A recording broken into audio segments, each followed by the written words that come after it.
প্রতিদিন নিত্য নতুন ভালোবাসার গল্প পেতে, দেখতে এবং শুনতে আমাদের চ্যানেলটি সাবস্ক্রাইব করে পাশে থাকা বেল আইকনটি ক্লিক করুন। সেই সকাল থেকে একটা বাসা খুঁজতেছি, কিন্তু দুপুর হতে চলল, একটা বাসাও খুঁজে পেলাম না। ঘেমে নিয়ে একেবারে গোসল করে ফেলেছি। যেখানেই যাই কোনো বাসাই খালি নাই। এদিকে পেটের মধ্যেও ক্ষুধা এসে নাড়া দিচ্ছে, শরীরটা আর চলছে না। শেষ পর্যন্ত কোনো উপায় না পেয়ে হোস্টেলে চলে আসলাম। হোস্টেলে ঢুকে আমাদের রুমে চলে আসলাম। তারপর ফ্যানের নিচে বসে শরীরটাকে ঠান্ডা করে নিলাম। এখন গোসল করতে যাব। তখনই রুমে হাসান ভাই আসলো, আমার 1 ইয়ার সিনিয়র, তবে আচরণটা বন্ধুর মতো। কি মাহফুজ, বাসা খুঁজে পেলে? না ভাই, এখনো পাই না। এই গোসল করে খেয়ে দে, আবার খুঁজতে বের হবো। ওকে, ঠিক আছে। আচ্ছা ভাই, আপনার জানা মতো কোনো বাসা থাকলে সেটা খোঁজ আমাকে দিয়ে তো। আর একটা বাসা খুবই প্রয়োজন, কারণ হোস্টেলে থাকার অভ্যাস আমার নাই। ওকে, ঠিক আছে, তুমি বাসা খুঁজতে বের হও, আমিও খোঁজ নিয়ে দেখি তোমার জন্য কোনো ব্যবস্থা করতে পারি কিনা।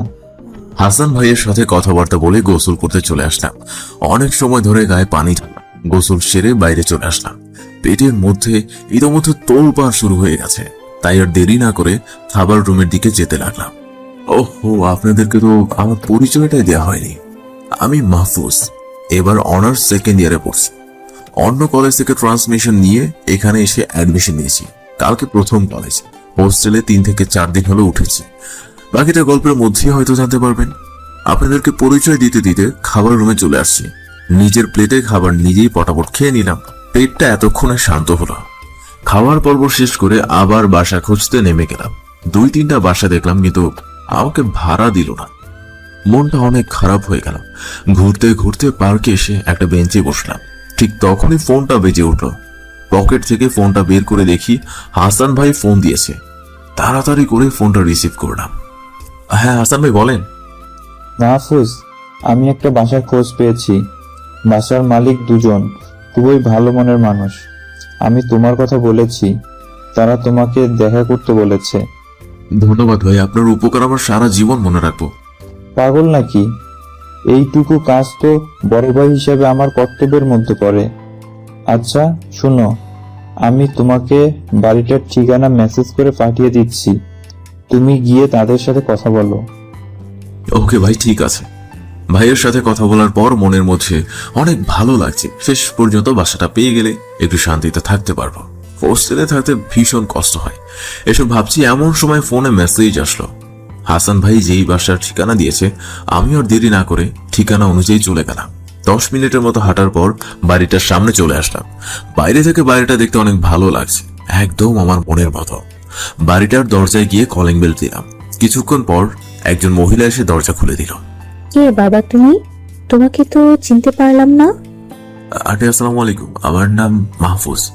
আসলে এক বড় ভাই এই বাড়িটার খোঁজ দিল, আপনারা হয়তোবা ভাড়া দিবেন, তাই দেখতে চলে এসেছি। ও, তুমি তাহলে সেই ছেলে? হাসান নামে একটা ছেলে ফোন করে তোমার কথাই বলছিল। আসো বাবা, ভিতরে আসো। তারপর মহিলাটির সাথে ভিতরে চলে গেলাম। ভেতরের সবকিছু খুব সুন্দর করে সাজানো, খুব সুন্দর লাগছে দেখতে ভেতরটা। মহিলাটি আমাকে ভিতরে নিয়ে সোফায় বসতে বললেন। সোফায় একটা লোক বসে আছে, নিশ্চয়ই মহিলাটির স্বামী। তারপর আমি সোফায় বসলাম। তখন লোকটা বলল, শোনো বাবা, আমাদের উপরতলার 2টা রুম খালি আছে, এমনি ফেলে রাখছিলাম। আজ একটা ছেলে ফোন করে বলল যে কি তুমি নাকি বাসা খুঁজতেছ, তাই আমিও ভাড়া দিতে রাজি হলাম। আসলে আঙ্কেল, আমি হোস্টেলে থাকতে পারি না, তাই ভালো একটা বাসা খুঁজছিলাম। আপনাদেরকে অনেক ধন্যবাদ যে আমাকে বাসাটা ভাড়া দিচ্ছেন। এতে আবার ধন্যবাদের কি হলো? তুমি তো আমার ছেলের মতো। নিজের ছেলেকে কেউ ভাড়া দিবি? এটাতে আবার ধন্যবাদের কিছু আছে নাকি? আর শোনো, তোমাকে দেখে আমার অনেক ভালো লেগেছে। আমার একটা মেয়ে আছে, কিন্তু কোনো ছেলে নেই। তুমি আমার বাসায় থাকলে একদম আমার ছেলের মতো হয়ে থাকতে পারবে। তোমার কাছ থেকে ভাড়ার একটা টাকাও নেব না। আর হ্যাঁ, তুমি কালকে বিকালেই চলে আসো। এবার ওনাদের কথা শুনে আমি কেঁদেই দিলাম। এই বোকা ছেলে, কাঁদছো কেন? চোখের পানিটা মুছে নাও। আর কালকে সমস্ত কিছু নিয়ে বাসায় চলে আসো। আর এখন চলো, তোমাকে রুমটা দেখিয়ে দিয়ে আসি। এই বলে আন্টি আমাকে উপরের রুমে নিয়ে গেলেন। রুম দুটো ভীষণ সুন্দর করে সাজিয়ে রাখা, যেন এখানে কেউ থাকে। রুমগুলো দেখি তো আমার মনে ধরে গেল। আমিও এখানে থাকার সিদ্ধান্ত নিয়ে নিলাম। তারপর লক্ষ্য করলাম যে বাসায় ছাদ আছে, এতে আমার জন্য ভালোই হবে। রাতের বেলা ছাদে গিয়ে তারপর রাতের আকাশ দেখতে আমার অনেক ভালো লাগে। আঙ্কেল আন্টির সাথে আরো কিছু সময় কথা বলে হোস্টেলে চলে আসলাম। আসার সময় আন্টি আমার ফোন নাম্বার চাইলে আমিও দিয়ে আসলাম। হোস্টেলে এসে হাসান ভাইকে ধন্যবাদ দিলাম বাসাটা খুঁজে দেওয়ার জন্য। তারপর ফ্রেশ হয়ে নিলাম। বিকাল হয়ে যাওয়ায় বাইরে থেকে একটু ঘুরে আসলাম। হোস্টেলে এসে একটানা বসে কলেজের পড়াগুলো শেষ করলাম। তারপর রাতের খাবার খেয়ে শুয়ে পড়লাম। সকালে ঘুম থেকে খুব তাড়াতাড়ি উঠে গেলাম। তারপর আমার সবকিছু প্যাকিং করলাম, কারণ আজকে বিকালেই ওই বাসায় চলে যাব। অনেকটা সময় লাগলো প্যাকিং করতে। তারপর সকালে নাস্তাটা করে কলেজের উদ্দেশ্যে বেরিয়ে গেলাম। কলেজে ঢোকার কিছু সময় আগে ফোনটা বেজে উঠল। আন্টি ফোন দিয়েছে। জি আন্টি, বলুন। মাহফুজ, তুমি কি আজ বিকালে আসতেছো? জি জি আন্টি, আজ বিকালেই আসবো। আন্টি কোনো প্রবলেম হয়েছে? না বাবা, আমি নিশ্চিত হয়ে নিলাম আর কি। আচ্ছা তুমি আসো, আমি সবকিছু ঠিকঠাক করে রাখতেছি। আচ্ছা ঠিক আছে আন্টি। আন্টির সাথে কথা বলা শেষ করে কলেজ গেট দিয়ে ঢুকলাম। কিন্তু একই তবে আমার দিকে এমন ভাবে কেন তাকিয়ে আছে? বিষয়টা প্রথমে বুঝতেই পারলাম না। তারপর নিচের দিকে থাকলাম। আমাকে তো একদম খ্যাত দেখা যাচ্ছে, আর দেখা যাবেই না বা কেন? আমার পোশাক আশাক তো খ্যাতদের মতোই নোংরা হয়ে আছে। তবে সমস্যা নেই, নিজেকে মানুষের মতো মানুষ হতে হলে আমাকে এইভাবেই চলতে হবে। এসব ভাবতে ভাবতে ক্লাসে চলে গেলাম। ক্লাসে ঢুকে আমাকে নিয়ে সবাই হাসাহাসি শুরু করে দিল। কিন্তু এটা তো কমন ব্যাপার, এগুলোর মধ্যে দিয়ে নিজেকে এগিয়ে নিয়ে যেতে হবে। প্রথম সারির বেঞ্চে কেউ বসতে দিল না, তাই সব থেকে শেষের বেঞ্চে বসতে হলো। আমার সাথে কেউ কথাও বললো না, এমনকি তাকালো পর্যন্ত না। একটু পর স্যার ক্লাসে এসে ক্লাস নিতে থাকলেন। আমি পরিপূর্ণ মনোযোগ দিলাম স্যারের দিকে, কারণ আমার জীবনটাকে বদলাতে হবে। ক্লাস শেষ হয়ে গেলে ক্যাম্পাসে এসে বসলাম। চারদিকে তাকিয়ে দেখলাম সবারই বন্ধু আছে, শুধু আমি একা বসে আছি। কিন্তু কিছুদিন আগে আমার কোনো বন্ধুর অভাব ছিল না। এসব ভাবতে লাগলাম বসে বসে। হঠাৎ করে পেছন থেকে কেউ একজন কাঁধে হাত রাখলো।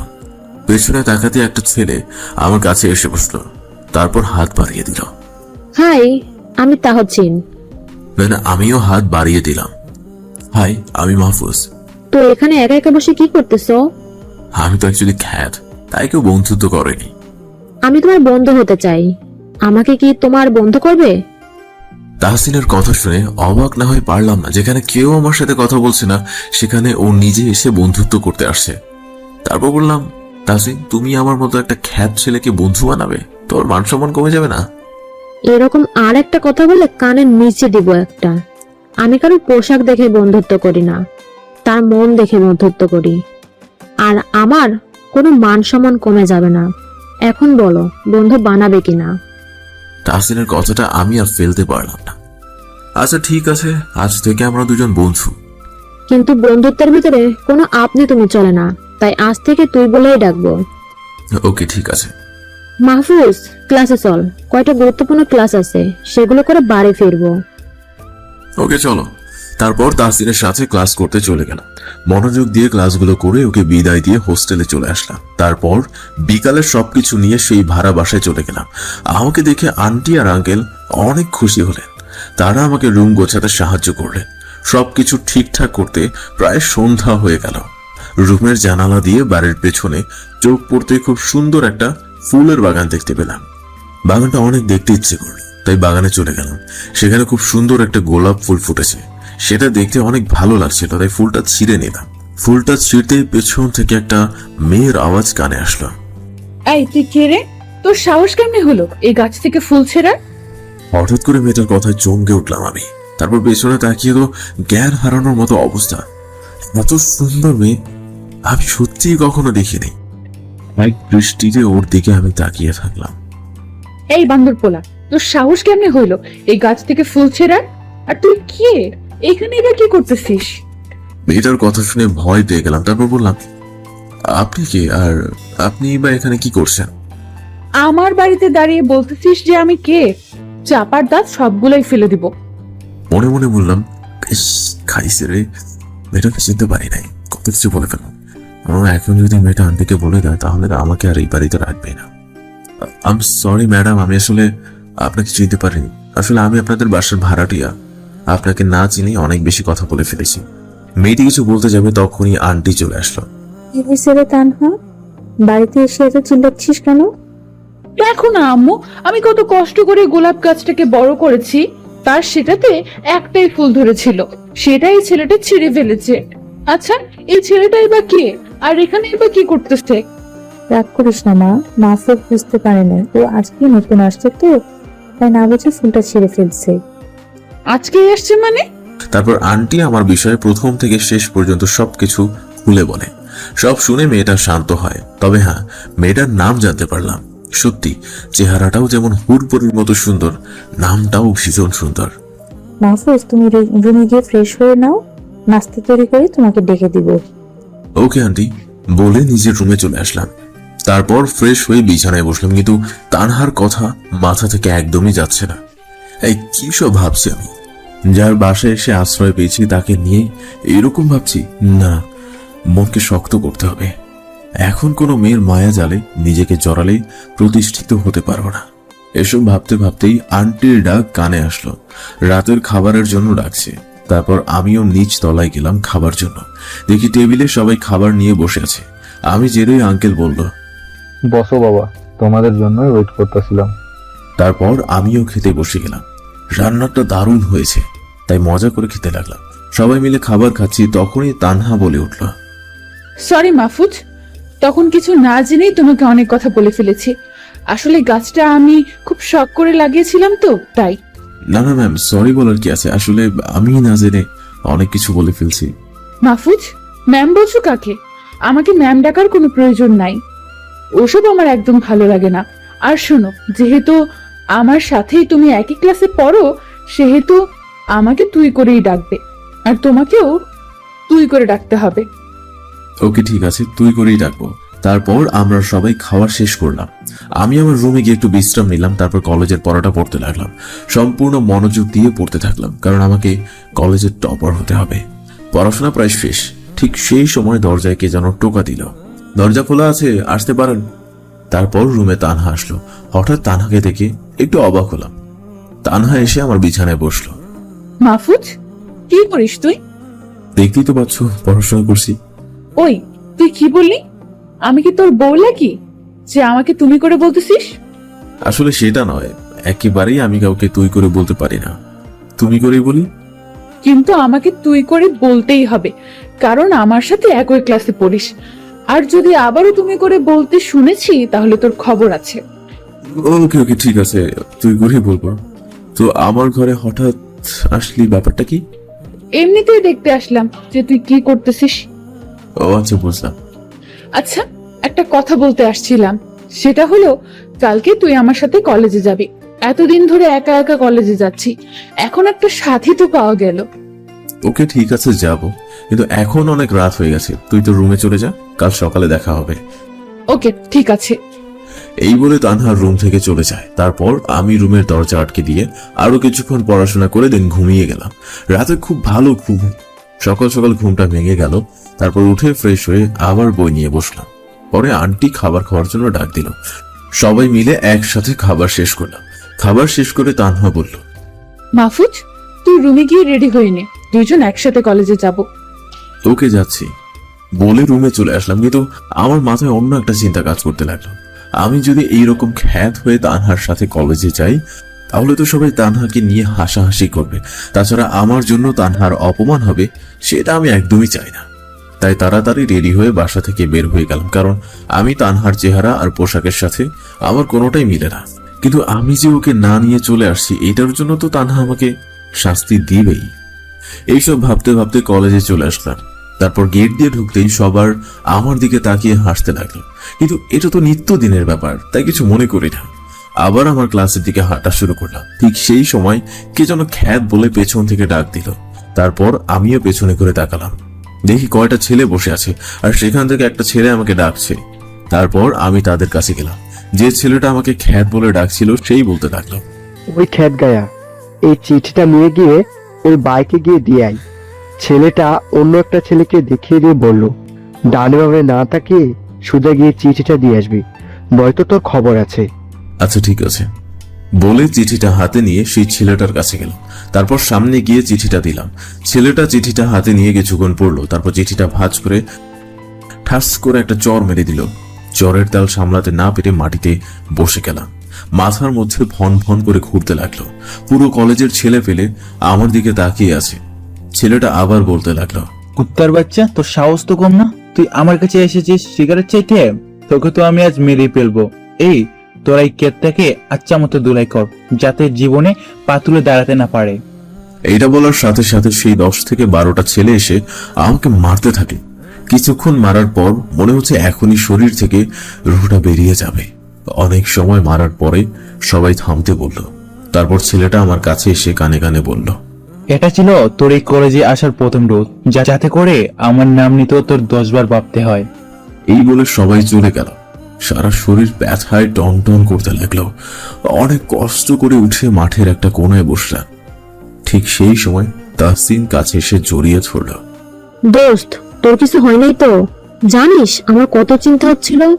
আসলে ওর নাম জনি, ওর বাবা এই এলাকার এমপি, তাই যা ইচ্ছা তাই করে। ওর সাথে কেউ চোখ তুলে কথা বলারও সাহস পায় না। আমার সাথেও এমন করেছে। কি সমস্যা রে, আমার কিছু হয় নাই রে। তারপর তাহসিনের সাথে গল্প করতে লাগলাম। ঠিক সেই সময় তানহা কলেজে চলে আসলাম। এসেই আমাকে একটা চড় মেরে দিল। রাগে তানহার মুখ লাল হয়ে আছে। আমি ভয়ে চুপ করে বসে থাকলাম। ওই কুত্তা, তুই আমাকে রেখে চলে আসলি কেন?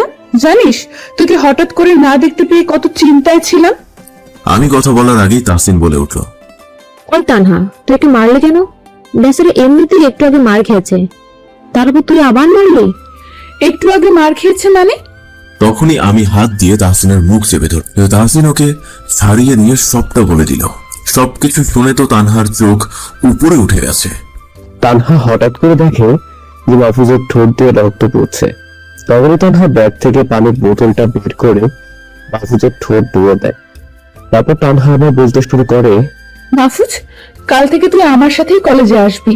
তানহার কথা শুনে মাথা নিচু করে থাকলাম। তারপর বললাম, তানহা দেখো, আমি একজন খ্যাত ছেলে, আমার পোশাকগুলো ভালো না। অপরদিকে তুই কত স্মার্ট একটা মেয়ে, আর তোর পোশাকগুলো দামি দামি। তোর সাথে আমি চললে লিপজন তোকে অনেক কথা শোনাবে। এই কথা বলার সাথে সাথে তানহা ঠাস করে আরেকটা চড় বসিয়ে দিল। ওই কুত্তা, আমি তোর পোশাক দেখে কি করব? আর লোকজনকে কি বলবো সেটা দেখে আমি কি করব? আর লোকজন কি বললো সেটা দেখে আমি কি করব? তুই জাস্ট আমার সাথে থাকবি। এই তাহসিন, চল ক্লাসে যাই। ওকে চল। তারপর মাহফুজ, তাহসিন আর তানহা ক্লাসে চলেছে। ভাগ্যক্রমে ওরা সবাই একই ডিপার্টমেন্টে পড়ে। ওরা কয়েকটা ক্লাস করে বাইরে চলে আসে। তারপর তিনজনে ক্যাম্পিং থেকে কিছু খেয়ে কলেজ কেটে এসে দাঁড়ায়। তারপর তানহা বলে, এই তাহসিন, তুই বাসায় চলে যা, আমার মাহফুজের সাথে একটু কাজ আছে, আবার কলেজে দেখা হবে। ওকে ঠিক আছে বলে চলে যাই। তানহা একটা রিক্সা ডাক দেয়। তারপর এটাতে উঠে বসে। মাহফুজকে উঠতে বলে। মাহফুজও কোনো কথা না বলে ভালো ছেলের মতো রিক্সা উঠে বসে। রিক্সা তার আপন মনে চলতে শুরু করে, কিন্তু মাহফুজ বুঝছে না যে সে কোথায় যাচ্ছে। তাই তানহাকে জিজ্ঞেস করে, আচ্ছা, আমরা কোথায় যাচ্ছি? সেটা তোর না জানলেও চলবে। চুপচাপ করে বসে থাক, আর একটা কথাও বলবি না। ওকে ঠিক আছে। মনে মনে বলি, মেরে বা এত রেগে যাওয়ার কি আছে? শুধু জানতেই চাইলাম যে কোথায় যাচ্ছি। মাহফুজ আর তানহা রিক্সায় বসে আছে। কিছুক্ষণ পর রিক্সা একটা শপিং মলের সামনে গিয়ে দাঁড়ায়। তারপর দুজনেই রিক্সা থেকে নেমে যায়। তানহা মাহফুজের হাত ধরে নিয়ে শপিং মলের ভিতরে চলে যায়। তারপর একটা কাপড়ের দোকানে যায়। তারপর মাহফুজকে দেখিয়ে বলে, মামা, এই ছেলেটার জন্য প্যান্ট আর শার্ট দেখান তো। মাহফুজ তো অবাক হয়ে তানহার দিকে তাকিয়ে থাকে। এই তানহা, আমার এসব কিচ্ছু লাগবে না, আমার তো শার্ট প্যান্ট আছে। আমি তোকে বলছি না যে চুপ করে থাকবি? আর একটা কথা বললে মুখ কেটে ফেলবো। মাহফুজ ভয়তে চুপ করে থাকে, একটা কথাও আর বলে না। তানহা 2টা প্যান্ট আর 2টা শার্ট কিনে নেয়। তারপর একটা রিক্সা নিয়ে দুজনে বাসায় চলে আসে। বাসায় এসে মাহফুজ নিজের রুমে চলে যায়। গোসলটা সেরে নিয়ে ওয়াশরুম থেকে বের হয়। তবে রুমে এসে দেখে তানহা বিছানায় বসে আছে। মাহফুজ খালি গায়ে লজ্জা পেয়ে যায়, হাত দিয়ে বুক ঢেকে ফেলে। মাহফুজের লজ্জা দেখে তানহাও হেসে দেয়। ওরে আমার লজ্জাবতী রে। আচ্ছা, এই শার্ট আর প্যান্ট পরে নিচে চলে আয়, আম্মু খাওয়ার জন্য ডাকতেছে। এই বলে তানহা নিচে চলে যায়। তারপর মাহফুজ ড্রেস চেঞ্জ করে নিচে চলে যায়। মাহফুজকে দেখে তো সবাই হা করে তাকিয়ে আছে। মাহফুজ মনে মনে ভাবে কি ব্যাপার, হঠাৎ করে সবার কি হয়ে গেল? ওই তোমরা এভাবে কি তাকিয়ে দেখো? হ্যাঁ সরি, তুমি করে বলে ফেললাম। মাহফুজের কথাতে সবার ঘোর কাটে। তারপর তানহার আম্মু বলে ওঠে, বাহ মাহফুজ, তোমাকে তো একদম রাজপুত্রের মতো লাগছে।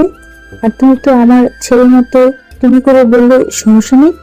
তারপর মাহফুজ তানহার দিকে তাকায়। তানহাও এক দৃষ্টিতে তাকিয়ে আছে। আই তানহা, ওরা বলছি হলো এভাবে তাকিয়ে কি দেখিস? তোকে তো একবারে রাজপুত্র লাগছে রে, আমি তো একেবারেই ক্রাশ খেয়ে গেলাম রে। তানহার কথা শুনে সবাই হেসে দেয়। তারপর মাহফুজ খেতে বসে, সবাই একসাথে খেয়ে নেয়। খাওয়া শেষ করে সবাই নিজের রুমে চলে যায়। বিকালে মাহফুজ বাইরে থেকে একটু ঘোরাঘুরি করে আসে। সন্ধ্যায় হালকা নাস্তা করে তানহার সাথে পড়তে বসে।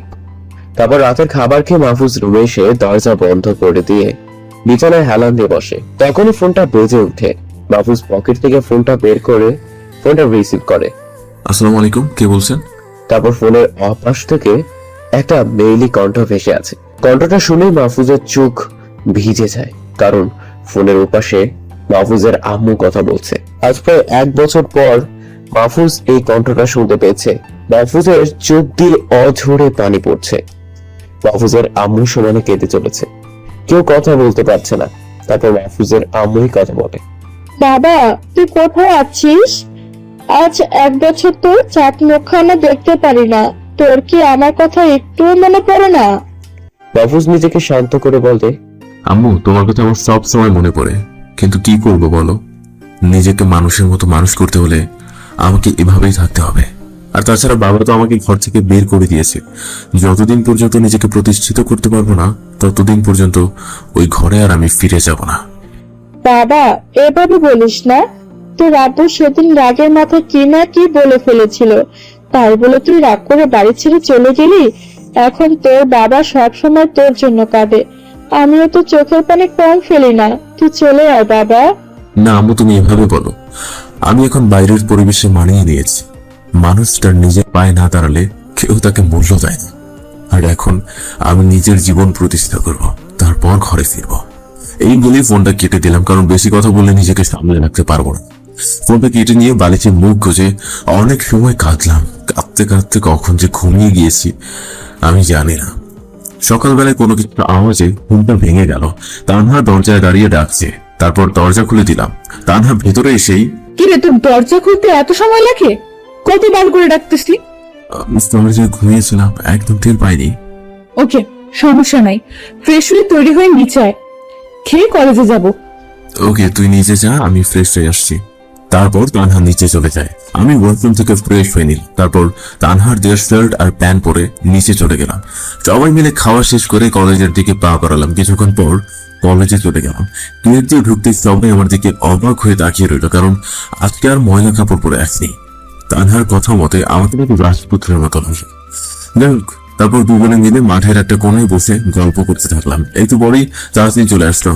ক্লাসের আর মাত্র আধা ঘন্টা বাকি আছে, তাই 3 জন মিলে ক্লাসে চলে গেলাম।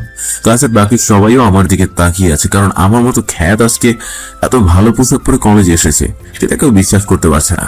তারপর 3 জন মিলে সামনের বেঞ্চে বসলাম। একটু পর ক্লাসের স্যার আসলো। পড়ানো শুরু করার আগে আমাদের পরীক্ষার ডেট দিয়ে দিল, যার জন্য অপেক্ষা করছিলাম এতদিন ধরে। ক্লাস শেষ করে 3 জন মিলে বাইরে চলে আসলাম। তারপর তানহাকে বললাম, আচ্ছা তানহা, তাসনিম আর তোর বন্ধুত্ব ঠিক কতদিনের? এই তো অনার্স ফার্স্ট ইয়ার থেকে। তো আমি আসার পর তো তোদেরকে একসাথে দেখলাম না। আর পাগলা ছেলে, কয়দিন হলো আমি মামার বাসায় গিয়েছিলাম, তাই দেখতে পাসনি। হ্যাঁ সেটাই তো। আচ্ছা চল ক্যান্টিনে গিয়ে কিছু খেয়ে নি, অনেক খিদা লেগেছে। তারপর মাহফুজ, তাহসিন আর তানহা 3 জনে ক্যান্টিনে খেতে চলে গেল। খাওয়া দাওয়ার পর সবাই মাঠ পর এক কোণে বসে আড্ডা দিল কিছুক্ষণ। তারপর তাহসিনকে বিদায় দিয়ে মাহফুজ ও তানহা বাসার উদ্দেশ্যে রওনা দিল। বাসায় পৌঁছে মাহফুজ নিজের রুমে চলে গেল। তারপর ফ্রেশ হয়ে পড়তে বসলো। মাহফুজের মনে এখন একটাই চিন্তা, যেভাবেই হোক তাকে কলেজে টপার হতে হবে। সে আর বাবার নাম দিয়ে নয়, নিজের নাম দিয়েই সমাজে পরিচিত হবে। কিছুক্ষণ পড়ার পর তানহা মাহফুজের রুমে আসলো। আয় মাহফুজ, খেতে আয়, আমরা টেবিলে খাবার দিয়েছে। ওকে তুই যা, আমি একটু পর আসছি। একটু পরে মানে? আম্মু তোকে নিয়ে যেতে বলেছে, আর যদি না যাস তাহলে কান ধরে নিয়ে যাব। এত জ্বালাতন করিস কেন বলতো? কেমন বউ নাকি? আচ্ছা তোর যাচ্ছি। মনে মনে তোর বউ হইলেও নিজেকে দুর্ব মনে করতাম। তারপর দুজনেই নিচে খেতে চলে যায়। খেয়ে এসে মাহফুজ আবারও পড়তে বসে। পড়তে পড়তেই ঘুমিয়ে পড়ে। বিকালবেলা ঘুম ভাঙে ফোনের আওয়াজে। মাহফুজ ঘুম ঘুম চোখে ফোনটা রিসিভ করে। হ্যালো, কে বলছেন? আমি কে বলছি তুই চিনতে পারতেছিস না? কণ্ঠটা শুনে মাহফুজের ঘুম উধাও হয়ে যায়। তাহসিন ফোন করেছে। হ্যাঁ বল, কি অবস্থা? কি আর অবস্থা হবে, তুই কই আছিস এখন? বাসাতেই আসছি, একটু চোখে লেগে গিয়েছিল আর কি। ওকে, সমস্যা নাই। কলেজ মাঠে আসতে পারবি? একটু ঘোরাঘুরি করতাম তাহলে। ওকে তুই থাক, আমি চলে আসছি। বলে ফোনটা কেটে দেয়। তারপর ওয়াশরুম থেকে ফ্রেশ হয়ে কলেজের উদ্দেশ্যে বেরিয়ে পড়ে। একটা রিক্সা নিয়ে নেয়, কারণ কলেজ বেশ খানিকটা দূরে। কিছুক্ষণ পর কলেজ গেটের সামনে এসে রিক্সা ভাড়ায়। মাহফুজ রিক্সা থেকে নেমে ভাড়া মিটিয়ে কলেজের ভিতরে চলেছে। গিয়ে দেখে তাহসিন শহীদ মিনারের উপর বসে আছে। আয় তাহসিন, এদিকে আয়। তাহসিন মাহফুজের ডাক শুনতে পেয়ে তাড়াতাড়ি চলে আসে। দোস্ত, চলে আসছিস? আজকে অনেক সময় ধরে ঘোরাঘুরি করব। ওকে চল, শিশু পার্ক থেকে ঘুরে আসি। ওকে চল। তারপর দুজনে মিলে হাঁটতে হাঁটতে শিশু পার্কে যায়। শিশু পার্কটা অনেক সুন্দর। পার্কের মাঝখানে একটা পানির ফোয়ারা করে রাখা, আর তার পাশে একটা বসার জায়গা। সেখানে বসলে সবারই মনটা ফুরফুরা হয়ে যায়। মাহফুজা তাহসিন গিয়ে সেইখানে বসে। তারা কিছুক্ষণ প্রকৃতিটাকে উপভোগ করে পার্ক থেকে বেরিয়ে যায়। তারপর দুজন মিলে হাঁটতে শুরু করে। হাঁটতে হাঁটতে একটা রেস্টুরেন্টের সামনে চলে আসে। মাহফুজ আয়, আমরা কিছু খেয়ে নেই। এখান থেকে হাঁটতে হাঁটতে ক্ষুধা লাগিয়ে আছে। ওকে চল। তারপর দুজন মিলে রেস্টুরেন্টের ভিতরে যায়। সবগুলো টেবিলেই মানুষ বসে আছে, কিন্তু কোনো একটা টেবিল ফাঁকা পড়ে আছে। মাহফুজা তাহসিন গিয়ে সেখানে বসে পড়ে। ঠিক তখনই একজন ওয়েটার আসে। এমপি সাহেবের কাজ হলো তার এলাকার মানুষের সাহায্য করা। সেখানে তার ছেলের জন্য পাবলিক রেস্টুরেন্ট বুক করা থাকবে, এটা হতে পারে না। আমরা এখান থেকে উঠছি না, এটাই ফাইনাল। আপনি গিয়ে এই খাবারগুলো নিয়ে আসেন। খাবার মেনুটা ওয়েটারের হাতে দিয়ে তারপর ওয়েটার খাবার মেনু নিয়ে চলে যায়। আর মাহফুজা তাহসিন খাবার জন্য বসে থাকে। তাহসিন মাহফুজের হাত ধরে ফেলে। মাহফুজ রে, কি দরকার বলতো শুধু শুধু ঝামেলা বাড়ানোর? সেদিন তো এমপির ছেলেই তোকে কত মারলো, সেই মারের কথা কি তুই ভুলে গেছিস? না, আমি কিছুই ভুলে যাইনি। সাধারণ মানুষের অধিকারের কথা এদেরকে বুঝিয়ে দিতেই হবে। তুই এখন চুপ করে বসে থাক। তাহসিনও আর কোনো কথা বাড়ায় না, চুপ করে মাথা নিচু করে বসে থাকে। তবে মনে একটাই ভয় হতে থাকে, এমপির ছেলে যদি এখন এখানে চলে আসে, তবে মাহফুজকে তো মারবেই, সাজা তাকেও দোলাই করবে। দুজনে খাবার জন্য বসে আছে। একটু পর রেস্টুরেন্টের ম্যানেজার আসে। তারপর মাহফুজকে উঠে যেতে বলে, কিন্তু মাহফুজের নাছর বান্দা, সে কোনো মতেই উঠবে না। ম্যানেজার বোঝানোর জন্য অনেক চেষ্টা করে, পারল না। তারপর নিজের জায়গায় চলে গেল। ঠিক সেই সময় জনি তার বন্ধুদের নিয়ে রেস্টুরেন্টে ঢুকলো। আর টেবিলে এসে দেখে অন্য কেউ বসে আছে। জনির মাথায় তো আগ্রহী ম্যানেজারকে ডাক দেয়। এই ম্যানেজারের বাচ্চা, এদিকে আয়। ম্যানেজার জনির ডাক শুনে তাড়াতাড়ি ভিতরে চলে আসে। তার কলিজার পানি যেন শুকিয়ে গেছে। জনির সঙ্গে এসে মাথা নিচু করে দাঁড়িয়ে থাকে। এই ম্যানেজার, আমার টেবিলে এরা বসে আছে কেন? তুই আমার কথা বলিস নাই? বলছি তো, কিন্তু ওনারা তো শুনছে না আমার কথা। তখনই পেছন থেকে মাহফুজের কলার ধরে দাঁড় করায়। তারপর মাহফুজকে দেখেই তো রাগ আরো বেড়েছে। এই ক্যাট ফকিন্নির বাচ্চা, তাহলে তুই এই আমার টেবিলে বসেছিস? সেদিনকার মারের কথা বুঝি মনে নাই?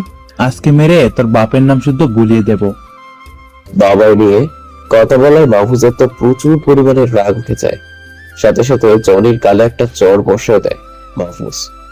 রেস্টুরেন্টের লোকেরা তো অবাক হয়ে মাহফুজের দিকে তাকিয়ে আছে, যে জনির বাবা এমপি, যার বাবার ভয়ে এলাকা কাঁপে, তার ছেলেকে কিনা মাহফুজ চড় মেরে দিল। চড়কে জনির মুখ রেগে লাল হয়ে গেছে। রাগের কারণে সাপের মতো ফুঁসতে লাগলো। কুত্তার বাচ্চা, তুই জানিস কার গায়ে হাত দিছিস? তুই এমপির ছেলে গায়ে হাত দিয়েছিস। তোকে তো আজকে এখানে কবর দিয়ে দেব। এই রাজভাইকে ফোন কর এখনই। আজকে ওকে কেটে টুকরো টুকরো করে এলাকার কুত্তা দিয়ে খাওয়াবো। রাজন ওই এলাকার সবচেয়ে বড় সন্ত্রাসী। যেখানে সেখানে মানুষ খুন করতে একটুও চিন্তা করে না। কিন্তু মাহফুজ মনে মনে হাসতেছে, কারণ জয় জানে না যে এখানে রাজের বাপেরও বাপ আছে। এদিকে তাসিনের হাত পা কাঁপা শুরু করে দিয়েছে, কারণ রাজকে চিনে না এমন কোনো মানুষ নেই। এখন কি হবে কে জানে। মাহফুজ রে, আজকে নিশ্চিত তুই গেছিস। আমার নামটা প্লিজ বলিস না। কোনো চিন্তা করিস না, চুপ করে বসে থেকে শুধু দেখ কি হয়। একটু পর রেস্টুরেন্টের সামনে 10 থেকে 12টা গাড়ি এসে দাঁড়ায়। রেস্টুরেন্টের ভিতরে সবাই ভয়ে চুপসে আছে। গাড়ি থেকে রাজ নেমে রেস্টুরেন্টের ভিতরে চলে যায়। রাজের পিছনে ওর ছেলেগুলো আছে। রাজ ভিতরে গিয়েই হুঙ্কার দেয়, এই তার এত বুকের পাটা যে এমপি ছেলের গায়ে হাত দেয়? জনি মাহফুজদেরকে দেখিয়ে দেয়। ভাই, এই যে নীল শার্ট গায়ে দেওয়া ছেলেটা আমাকে মেরেছে। মাহফুজ টেবিলে উল্টো দিকে মুখ করে বসে আছে। রাজ মাহফুজদের কাছে চলে যায়। এই তোর এত বড় সাহস কেমনে হয় যে এমপি ছেলের গায়ে হাত দিস? আজ তো তোকে কেটে টুকরো টুকরো করবো।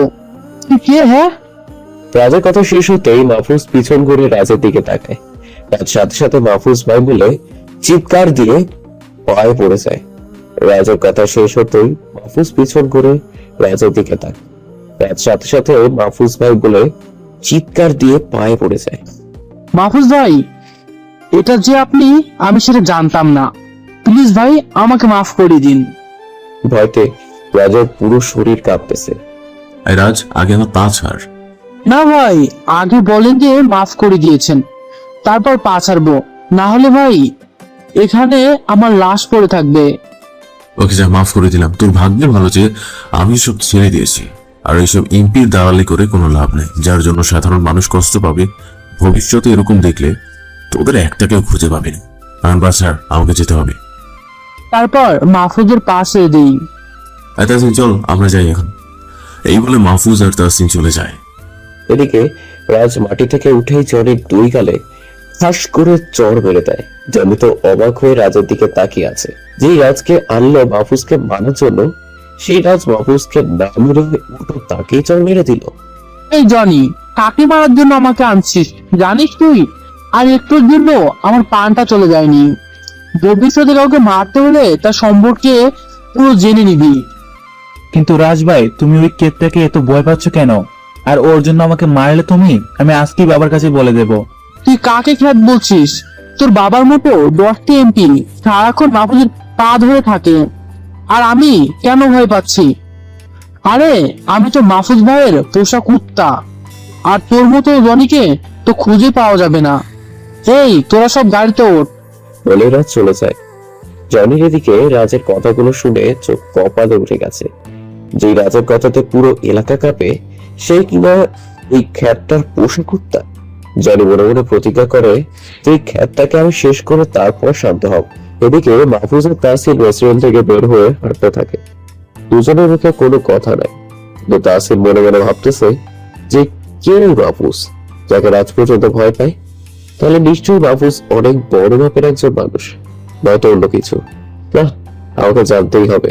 তাসিন তখন বলে উঠে, আচ্ছা মাহফুজ, তুই কে বলতো? রাজের মতো বড় মাপের সন্ত্রাসী তোর পায়ে ধরে ক্ষমা চাই? তুই সাধারণ কেউ হতেই পারিস না। তুই কে? তোকে বলতেই হবে। আমি আবার কি? একজন সাধারণ মানুষ, তোদের বন্ধু।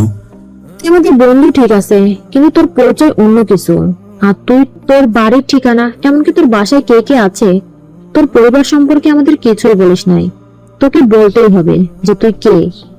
আচ্ছা, আস্তে আস্তে সবকিছু জানতে পারবি, কিন্তু এখন জোরাজুরি করলে কিছুই বলবো না। তাই এখন চুপচাপ বাসার দিকে চল, সন্ধ্যা হয়ে গেছে। তখন আর কিছুই বলে না, কারণ এখন জানতে চাইলে যদি আর না বলে। তাই মাহফুজের সাথে হাঁটতে থাকে। মাহফুজ একটা রিক্সা ডাক দেয়। তারপর দুজনে রিক্সায় উঠে বসে। মাহফুজ বাসার ঠিকানা বলে যেখানে যেতে হবে। রিক্সা তার আপন গতিতে চলতে থাকে গন্তব্যের উদ্দেশ্যে। ঠিক তখনই মাহফুজের ফোনটা বেজে ওঠে। পকেট থেকে ফোনটা বের করে দেখে তানহা ফোন করেছে। তারপর ফোনটা রিসিভ করে। হ্যাঁ হ্যাঁ, বল। তুই কই যাচ্ছিস এখন? এই তো বাসার কাছে পৌঁছে গেছি, আর মাত্র 5 মিনিটের মতো লাগবে। ওকে, তাড়াতাড়ি চলে আয়, বলি ফোনটা কেটে দেই। তারপর রিক্সা গিয়ে তানহাদের বাসার সামনে দাঁড়ায়। মাহফুজ রিক্সা থেকে নেমে দুজনের ভাড়া মিটিয়ে দেয়। তারপর তাসিনকে বিদায় দিয়ে বাসায় চলে যায়। দরজার সামনে গিয়ে কলিং বেল চাপ দিতেই তানহা এসে দরজা খুলে দেয়। মাহফুজ নিজের রুমে চলে যায়। তারপর ওয়াশরুমে গিয়ে ফ্রেশ হয়ে নেয়। হালকা কিছু খেয়ে দিয়ে পড়তে বসে যায়। পড়াশোনায় আরো বেশি মনোযোগ দেয়, কারণ কয়েকদিন পরে পরীক্ষা শুরু হয়ে যাবে। আর পরীক্ষায় কলেজের সবার চেয়ে ভালো রেজাল্ট করতে হবে, না হলে জীবনে প্রতিষ্ঠিত হতে পারবে না। পড়তে পড়তে রাত 8টা বেজে যায়। ঠিক তখনই রুমে তানহা আসে। আই মাহফুজ, খেতে আয়, রাত হয়ে গেছে তো। হ্যাঁ তুই যা, আমি একটু পর আসছি। না, তোকে এখনই আসতে হবে না, না হলে আমিও খাবো না। তোকে নিয়ে আর পারলাম না। আচ্ছা চল যাচ্ছি, এই বলে তানহার সাথে চলে যায়। ইদানিং তানহার প্রতি মাহফুজ কেমন যেন দুর্বল হয়ে পড়তেছে। তানহা সবসময় মাহফুজের কেয়ার নেয়, সারাক্ষণ কেমন একটা শাসনের উপর রাখে। মাহফুজ রাতের খাবার শেষ করে রুমে এসে আবার পড়তে বসে, তারপর পড়া শেষ করে ঘুমিয়ে যায়। সকালবেলা তানহার ডাকে ঘুম ভাঙে, কিন্তু তানহা ঘরে ঢুকলো কিভাবে? তখন মনে পড়ে যে গতকাল রাতে রুমের দরজা আটকাতে মনে নেয়। তারপর ফ্রেশ হয়ে নিচে খেতে চলে যায়। টেবিলে আন্টি আর আঙ্কেল বসা, কিন্তু তানহাকে দেখা যাচ্ছে না। তাই আন্টিকে জিজ্ঞাসা করে, আন্টি তানহা কোথায়? ওকে তো দেখতে পাচ্ছি না। তানহা একটু ওয়াশরুমে গেছে, এখনই চলে আসবে, তুমি খেতে বসো। Okay aunty. তারপর মাহফুজ খেতে বসে। একটু পর তানহা চলে আসে। মাহফুজ তানহাকে দেখে তো মাহফুজ হা করে তাকিয়ে থাকে, কারণ তানহা আজ এত সুন্দর করে সেজেছে যে পরীকেও হার মানাবে। মাহফুজ এক দৃষ্টিতে তাকিয়ে আছে। এটা দেখে তানহা লজ্জা পেয়ে যায়। এই, তুই ওইভাবে তাকিয়ে আছিস কেন? আমার লজ্জা করে না বুঝি? মাহফুজ তানহার কথা শুনে লজ্জা পেয়ে যায়। তারপর বলে, আচ্ছা তোকে এত সুন্দর করে সাজতে কে বলেছে? আজকে কিন্তু কোনো দুর্ঘটনায় পড়লে তোর দোষ, আমি কিছু জানি না। ওকে ঠিক আছে। তারপর দুজনেই খেয়ে দিয়ে কলেজে চলে যায়। ক্লাস শুরু হতে একটু দেরি আছে, তাই দুজনে বসেই আড্ডা দেয়। একটু পর তাহসিনও এসে আড্ডার সাথে সামিল হয়। তারপর ক্লাসের সময় হয়ে গেলে ক্লাসে চলে যায়। দুটা ক্লাস করার পর সবাই মাঠে চলে যায়। সবাই মিলে আবার আড্ডা দিয়ে বাসায় চলে যায়। মাহফুজ ফ্রেশ হয়ে একটা ঘুম দিয়ে বিকালে ঘুরতে বের হয়। বাইক দিয়ে হাঁটতে হাঁটতে হঠাৎ একটা মেয়ের দিকে মাহফুজের চোখ আটকে যায়। মেয়েটা দেখতে অনেক সুন্দর, একটা জায়গায় বসে আছে। মাহফুজ একটু ভালো করে দেখতে যাবে, তখনই মেয়েটি উঠে হাঁটা শুরু করে। মাহফুজের এটা পিছু করতে থাকে। হঠাৎ করে মেয়েটা একটা গাড়িতে উঠে চলে যায়। মাহফুজের মনটা খারাপ হয়ে যায়।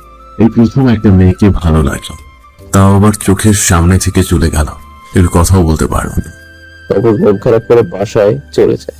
বাসায় গিয়ে কলিং বাজাতেই তানহা এসে দরজা খুলে দেয়। তারপর মাহফুজ রুমে গিয়ে ফ্রেশ হয়ে পড়তে বসে, কিন্তু কিছুতেই পড়ায় মন বসছে না। বারবার শুধু সেই মেয়েটার কথা মনে পড়তেছে। মাহফুজ খুব কষ্ট করে মেয়েটার কথা ভুলে পড়াগুলো শেষ করে নেয়। একটু পর তানহা রুমে আসে। তানহাকে দেখেই মাহফুজ বলে ওঠে, কি রে তানহা, কিছু বলবি? হ্যাঁ, বলার জন্যই তো আসলাম। খাবার তৈরি হয়ে গেছে, নিচে খেতে চল। হ্যাঁ চল। এই বলে মাহফুজ তানহার সাথে নিচে চলে যায়। তারপর খাওয়া শেষ করে রুমে এসে শুয়ে পড়ে, কিন্তু ঘুম আসছে না। বারবার ওই মেয়েটার চেহারা চোখের সামনে ভেসে উঠছে। মাহফুজ মনে মনে বলতে থাকে, আচ্ছা এত সুন্দর একটা মেয়ের কি কোনো বয়ফ্রেন্ড নাই? আর মেয়েটা কি আমাকে ভালোবাসবে নাকি নাকি আমাকে ফিরিয়ে দিবে? এসব ভাবতে ভাবতে ঘুমিয়ে পড়ে। হঠাৎ করে মাহফুজ দেখতে পায় সে একটা বাগানে দাঁড়িয়ে আছে, আর পেছন থেকে কে যেন ডাকতেছে। ডাক শুনে পেছন দিকে তাকাতেই দেখে গতকালের মেয়েটা। মাহফুজ মেয়েটাকে দেখে প্রচন্ড খুশি হয়। তারপর সেই মেয়েটা মাহফুজের কাছে এসে ফুল দিয়ে প্রপোজ করে। তখন খুশিতে তো মাহফুজের মুখ দিয়ে কোনো কথাই বের হচ্ছে না। মাহফুজ মেয়েটার হাত থেকে ফুলটা নিয়ে মেয়েটাকে জড়িয়ে ধরে। তখন কি যে একটা ফিলিংস হচ্ছে মাহফুজের, কিন্তু হঠাৎ করে মাহফুজের কানে ব্যথা লাগতেছে। কি ব্যাপার, মেয়েটাকে জড়িয়ে ধরেছে কিন্তু কানে ব্যথা লাগতেছে কেন? তখন মাহফুজের ঘুমটা ভেঙে যায়। ভালো করে তাকে দেখে তানহা কান ধরে টানতেছে। মাহফুজের তো রাগ উঠে যায়। তারপর মাহফুজ উঠে গিয়ে তানহার কান টেনে ধরে। তানহা ব্যথা পেয়ে নিজেকে ছাড়ানোর চেষ্টা করতে থাকে আর বলতে থাকে, ওই কুত্তা, আমার কান ছেড়ে দে, অনেক ব্যথা লাগছে। কিন্তু কেন, আমার কান টানোর সময় কথাটা মনে ছিল না? আমার বুঝি ব্যথা লাগে নাই? তো আমি কি করব? তোর রুমে এসে দেখলাম তুই কোলবালিশ জড়িয়ে ধরে যা করতেছিলি। তানহার কথা শুনে মাহফুজ লজ্জা পেয়ে যায়। ঘুমের ভিতর মেয়েটাকে জড়িয়ে ধরেছিলাম, আর এখানে ওই বালিশ নিয়ে কি না কি করেছি। তারপর মাহফুজ বলে, আমি এত সুন্দর একটা স্বপ্ন দেখছিলাম, আর মেয়েটা আমাকে প্রপোজ করে জড়িয়ে ধরেছিল, আর তুই সবকিছু ভেস্তে দিলি। সব তোর জন্য। সব আমার জন্য? ছেলের কত সব দেখো না, অনেক হয়েছে স্বপ্ন দেখা, এখন ফ্রেশ হয়ে নিচে খেতে আয়। বলেই তানহা চলে যায়। মাহফুজ ওয়াশরুম গিয়ে শাওয়ার নিয়ে বের হয়, তারপর ড্রেস চেঞ্জ করে নিচে খেতে চলে যায়। সবাই মিলে একসাথে খাওয়া দাওয়া শেষ করে তারপর মাহফুজ আর তানহা বাসা থেকে বের একটা রিক্সা নিয়ে কলেজে চলে যায়। কলেজ গেটে দেখা হয় তাসিনের সাথে, তারপর সবাই মিলে ক্লাসে চলে যায়। 2টা ক্লাস করে সবাই মাঠে এসে বসে। হঠাৎ করে মাহফুজের চোখটা একটা মেয়ের দিকে আটকে যায়। ভালো করে চোখ করে দেখে যে এটা সেই গতকালের মেয়েটাই। মাহফুজ মনে মনে ভাবে, তাহলে মেয়েটা এই কলেজে আমাদের সাথে পড়ে। এক দৃষ্টিতে মেয়েটার দিকে তাকিয়ে থাকে। বিষয়টা তানহার চোখ এড়ায় না। তানহা তখন বলে ওঠে, কি রে মাহফুজ, এত মনোযোগ দিয়ে কি দেখিস? তানহা, আমার না একটা মেয়েকে ভীষণ পছন্দ হয়েছে। ওই দেখ মেয়েটা, আমাকে একটু লাইন করে দে না। দেখ মাহফুজ, তুই এসব মেয়ের কাছে যাস না। ওরা হলো বড় লোক ঘরের ছেলে মেয়ে, ওরা শুধু টাকা পয়সা ওয়ালাকেই ভালোবাসে, আমাদের মতো গরিবকে কোনো পাত্তা দেয় না। আমি গিয়ে একবার চেষ্টা করবো, দেখি মেয়েটা আমাকে ভালোবাসে কিনা। আজকে ওকে ফলো করে ওর বাসা চিনে আসবো। এখন ক্লাসে চল সবাই। বলে মাহফুজ হাঁটা শুরু করে। তাসিনা তানহা যেন বিশ্বাসই করতে পারছে না যে মাহফুজ এই কথাগুলো বলতেছে। কি আর করার, তারপর ওরা মাহফুজের সাথে ক্লাসের দিকে যেতে শুরু করে। মাহফুজ ক্লাস শেষ করে দ্রুত বাইরে চলে আসে আর মেয়েটাকে দেখার জন্য ওয়েট করতে থাকে। হঠাৎ চোখে পড়ে যে মেয়েটা কলেজ গেট দিয়ে বের হচ্ছে।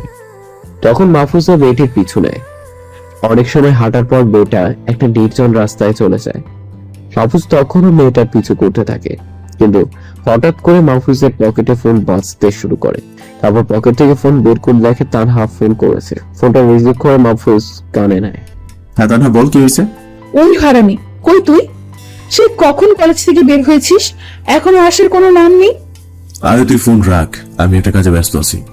বলে ফোনটা কেটে দেয়, কিন্তু সামনে তাকিয়ে দেখে সেই মেয়েটা নাই।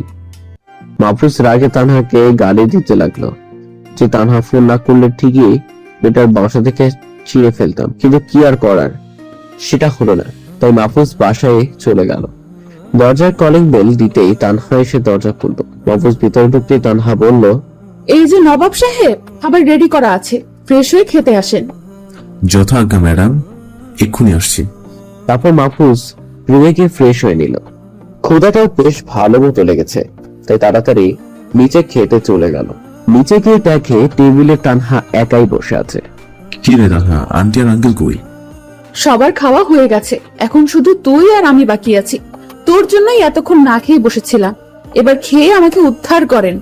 মাহফুজ আর দেরি করলো না, কারণ তানহাও তার জন্য না খেয়ে বসে আছে। ক্ষুধা কারোরই কম লাগে নাই। তারপর দুজন মিলে খাওয়া দাওয়া শেষ করে নিল। মাহফুজ রুমে গিয়ে বিছানায় শরীরটাকে এলিয়ে দিল, আর সাথে সাথেই রাজ্যের ঘুম চোখের উপর এসে হানা দিল। সকাল থেকে বেশ ধকল গেছে শরীরের উপর। এক ঘুম দিয়ে বিকালবেলা উঠলাম, শরীরটা এখন অনেক ভালো লাগছে। তারপর ফ্রেশ হয়ে নিচে চলে গেলাম, দেখি সবাই মিলে গল্প করছে। আমাকে দেখে আন্টি বসতে বললো, তখন আমি বললাম, না আন্টি এখন বসবো না, তোমরা গল্প করো, আমি একটু বাইরে ঘুরতে যাব। তাই তানহাকে ডাকতে আসলাম। তাই তানহা চল, জাস্ট একটু ঘুরে আসি। আসছে এখন আমাকে ডাকতে? এমনিতে তো আমার পাত্তা নাই, এখন নিজের প্রয়োজন হয়েছে আর আমাকে ডাকতে চলে আসছে। সরি, ভুল হয়েছে, আর এমন হবে না, এবার তো যাওয়া যায়। তানহা এবার মুচকি হাসি দিয়ে বলল, আচ্ছা ঠিক আছে, চল এবার। তারপর দুজন মিলে ঘুরতে বের হলো। দুজন পাশাপাশি হাঁটছে, আর তানহা বকবক করেই যাচ্ছে, আর মাহফুজ সেগুলো শুনেই যাচ্ছে। কিছুক্ষণ পর তানহা বলে উঠে, মাহফুজ জানিস, এখানে খুব সুন্দর একটা শাপলা লেক আছে, চল আমরা সেখানে যাই। শাপলা লেক মানে? আরে ওই লেকে অনেক সুন্দর সুন্দর শাপলা ফুল ফোটে, তাই ওটাকে শাপলা লেক বলে। ও আচ্ছা, তাই বল। আচ্ছা চল কি ঘুরে আসি। তারপর তানহা একটা রিক্সা ডাক দেয়। ওই মামা, শাপলা লেকে যাব। হ্যাঁ যাবো আপা, উঠে বসুন, নিয়ে যাচ্ছি। তারপর মাহফুজ আর তানহা রিক্সায় উঠে বসে। রিক্সা চলতে থাকে শাপলা লেকের উদ্দেশ্যে। কিছুক্ষণ পর রিক্সা শাপলা লেকের সামনে গিয়ে থামে। দুজন রিক্সা থেকে নেমে ভাড়া পেটিয়ে দেয়। তারপর লেকের সামনে গিয়ে বসে। সেখানে অনেক সুন্দর সুন্দর শাপলা ফুল ফুটে আছে। দুজনে মিলে সেগুলো সৌন্দর্য দেখতে থাকে। এভাবে সন্ধ্যা হয়ে আসে। তখন তানহা বলে ওঠে, আই মাহফুজ, এবার চল বাসায় যাই। ও হ্যাঁ চল, সন্ধ্যা লেগে যাচ্ছে। এই বলে দুজনে লেকের পাড় থেকে উঠে যায়। তারপর দুজন মিলে হাঁটা শুরু করে। ঠিক তখনই একটা ছেলে এসে মাহফুজের দুইটা পা জড়িয়ে ধরে। ভাই, আপনি আমাদেরকে বাঁচান। আপনি ছাড়া আমাদের কোনো অস্তিত্ব নাই। আপনি আবার আগের রূপে ফিরে আসেন ভাই, না হলে আমরা কেউ টিকতে পারবো না। আমি আর আগের রূপে ফিরে আসতে পারবো না রে, তোদের সে আগের ভাই মারা গেছে। তাই তানহা চল বাসে যাই। বলে আবার হাঁটতে শুরু করে, কিন্তু তানহা অবাক হয়ে মাহফুজের দিকে তাকিয়ে আছে। ছেলেটার কথাগুলো সব তানহার মাথার উপর দিয়ে গেল। মাহফুজের আগের রূপ মানে কি বলো ছেলেটা? তানহা মাহফুজের সামনে গিয়ে পথ আগলে দাঁড়ায়। আই মাহফুজ, ওই ছেলেটি কি বলে গেল? তোর আগের রূপ মানে? তুই আসলে কে, আর তোর পরিচয় কি? তানহা, ওর মতো কি তোর মাথাটাও খারাপ হয়ে গেল নাকি? আমি আবার কে হব? আমি সাধারণ একটা মানুষ আর তোদের ফ্রেন্ড। না, এটা কখনোই আমি বিশ্বাস করি না, কারণ ওই ছেলেটার কথা মতো তুই নিশ্চয়ই অনেক বড় কেউ। তোকে বলতেই হবে তুই কে। মাহফুজ কিছু বলতে যাবে, ঠিক তখনই বিশ্বের সব থেকে দামি দামি ব্র্যান্ডের 10টা গাড়ি এসে তাদের সামনে এসে দাঁড়ায়। এই যেমন ল্যাম্বরগিনি, ভ্যানেনো, মার্সিডিজ বেঞ্জ, মেরাক, ফেরারি, পিনিনফেরিনা, সেচিও, মেবাক, এক্সেলেরো ইত্যাদি। এই টাইপের গাড়ি সবকটা দরজা অটোমেটিক খুলে যায়। তারপর গাড়ি থেকে সেই ছেলেটা নেমে আসে, মাহফুজের 2 হাত ধরে ফেলে, তারপর বলে, ভাই, আপনি না ফিরে গেলেন, কিন্তু এখন এই গাড়িতে উঠে বসেন, আপনাকে বাসায় পৌঁছে দেই। প্লিজ ভাই, এতটুকুতে আর না করেন না। আচ্ছা ঠিক আছে, যাচ্ছি, চল। বলে তানহার হাত ধরে গাড়িতে উঠে বসে। এদিকে তানহার চোখ দুটো যেন ছানা বড়া হয়ে যাচ্ছে এসব কাণ্ড দেখে। তানহার যেন বিশ্বাসই হচ্ছে না যে সে এই দামি গাড়িতে বসে আছে। ছোটবেলা থেকে শুধু নামই শুনেছে এগুলো। গাড়িতে চড়ে বসা তো দূরের কথা, চোখের সামনেও দেখেনি কোনোদিন। তবে তানহার খুব ভালো লাগছে। কিছুক্ষণ পর তার বাসায় পৌঁছে যায়। দুজন গাড়ি থেকে নেমে যায়। তারপর ছেলেটা বিদায় নিয়ে গাড়িগুলো নিয়ে চলে যায়। তারপর গরম বই বাজালে আন্টি সে দরজা খুলে দেয়। তারপর পড়তে বসে। একটু পর তানহা রুমে এসে নিচে যেতে বলে। একজন নিচে চলে যায় খেতে। খাওয়া দাওয়া শেষ করে রুমে চলে আসে এবং বিছানায় নিজের শরীরটাকে এলিয়ে দেয়। আর ঠিক তখনই ফোনটা বাজতে শুরু করে। মাহফুজ ফোনে স্ক্রিনের দিয়ে তাকিয়ে দেখে আসিফ ফোন করছে। তারপর মাহফুজ ফোনটা রিসিভ করে, আসিফ, তুই আবার ফোন করেছিস কেন? আমি তো বললাম তোদের আগের ভাই মারা গেছে, আর আমি ওসব দিকে ফিরে যাবো না। না ভাই, আপনাকে ফিরে আসতে বলছি না। আপনি যেখানে থাকবেন শুধু ভালো থাকবেন, আর আপনার আম্মু সারাক্ষণ আপনার খোঁজ করেন। আমি কি আপনার ঠিকানা বলে দিব? না আসিফ, তুই কাউকে কিচ্ছু বলবি না। আমি আগে নিজেকে ঠিকভাবে তৈরি করবো, তারপর সবার সামনে গিয়ে হাজির হবো। এখন ফোন রাখ, আমি ঘুমাবো। ওকে ভাই, ঠিক আছে। আর কোনো দরকার হলে অবশ্যই বলবেন আমাকে। কি বলে ফোনটা রেখে দেয়। তারপর মাহফুজ ঘুমিয়ে পড়ে। সকালবেলায় ঘুম থেকে উঠে ফ্রেশ হয়ে তৈরি হয়ে দেয়। তারপর খেয়ে দিয়ে তানহার সাথে কলেজে চলে যায়। কিন্তু আজকে তাসিন কলেজে আসে নাই, তাই আড্ডাটাই দেওয়া হলো না। আবার সোজা ক্লাসে ঢুকে যায়। দুটো ক্লাস হওয়ার পর কোনো কারণে কলেজ ছুটি হয়ে যায়। তারপর দুজন ক্যাম্পাসে এসে বসে। তখনই মাহফুজের চোখ পড়ে সেই মেয়েটির দিকে। মাহফুজ তানহাকে বলে ওঠে, তাহলে তুই আজ বাসায় চলে যা, আমি ওই মেয়েটার পিছিয়ে যাচ্ছি। আজ ওর সাথে কথা বলবোই। ওকে ঠিক আছে, কিন্তু তাড়াতাড়ি বাসায় চলে আসবি। তারপর তানহা বাসায় চলে যায়। আর মাহফুজ সেই মেয়েটির পিছু অনেক সময় ধরে মেয়েটাকে ফলো করে যায়। এদিকে মেয়েটারও মনে হচ্ছে যে তাকে যেন কে ফলো করছে, ঘুরে কে আছে নাকি সেটা দেখার জন্য, কিন্তু পিছন ঘুরে কাউকেও দেখতে পায় না। তাই মাহফুজ নিজেকে আড়াল করে নিয়েছে। মেয়েটা আবার পথ চলতে শুরু করে, কিন্তু কিছুক্ষণ পর আবার মনে হতে থাকে তাকে কেউ ফলো করছে। তাই আবার পিছনে ঘুরে তাকায়, কিন্তু এবার আর মাহফুজ নিজেকে আড়াল করতে পারে না। তো মেয়েটা মাহফুজকে দেখে ফেলে। তারপর মেয়েটা মাহফুজকে ডাক দেয়, আপনি এদিকে আসেন। আপনি কি আমাকে বলছেন? আপনি ছাড়া তো এখানে আর কাউকে দেখতে পাচ্ছি না। এখন বলেন, আমার পিছু নিয়েছেন কেন? আসলে আপনাকে আমার খুব পছন্দ হয়েছে। আমি এ বিষয়ে সরি, কম আমার বয়ফ্রেন্ড আছে, আপনি এখন আসতে পারেন। মেয়েটার কথা শুনে মাহফুজের যেন কান্না চলে আসছিল। জীবনে প্রথম কাউকে পছন্দ করলাম, তাও তো বয়ফ্রেন্ড আছে। মাহফুজ মন খারাপ করে বাসার দিকে যেতে লাগলো। কিছুক্ষণ যাওয়ার পরে মাহফুজের সামনে কয়েকটা গাড়ি এসে দাঁড়ায়। আবার গাড়ি থেকে জনি নেমে আসে। জনির পিছনে আরো অনেকগুলো ছেলে নেমে আসে। সবার হাতে হকি স্টিক। জনি মাহফুজের সামনে আসে। কিরে ছোট লোকের বাচ্চা, ভালোই তো আছিস দেখতে পাচ্ছি। কি জন্য আমার কাছে আসছিস তুই? আজ তোকে জমের বাড়ি পাঠাবো বলে আসছি। সেই দিন তোর জন্য রাজভাইয়ের কাছে তাপ্পর খাইছি, আজ তো তোকে মেরেই ফেলবো। ওই তোর এই ছোট লোকটাকে শেষ করে দে। জনি বলার সাথে সাথে বাকি ছেলেগুলো এসে মাহফুজকে মারতে থাকে। মাহফুজের বুকু যেন বের হয়ে যাবে এমন অবস্থা। হাত পা কেটে রক্ত বের হচ্ছে।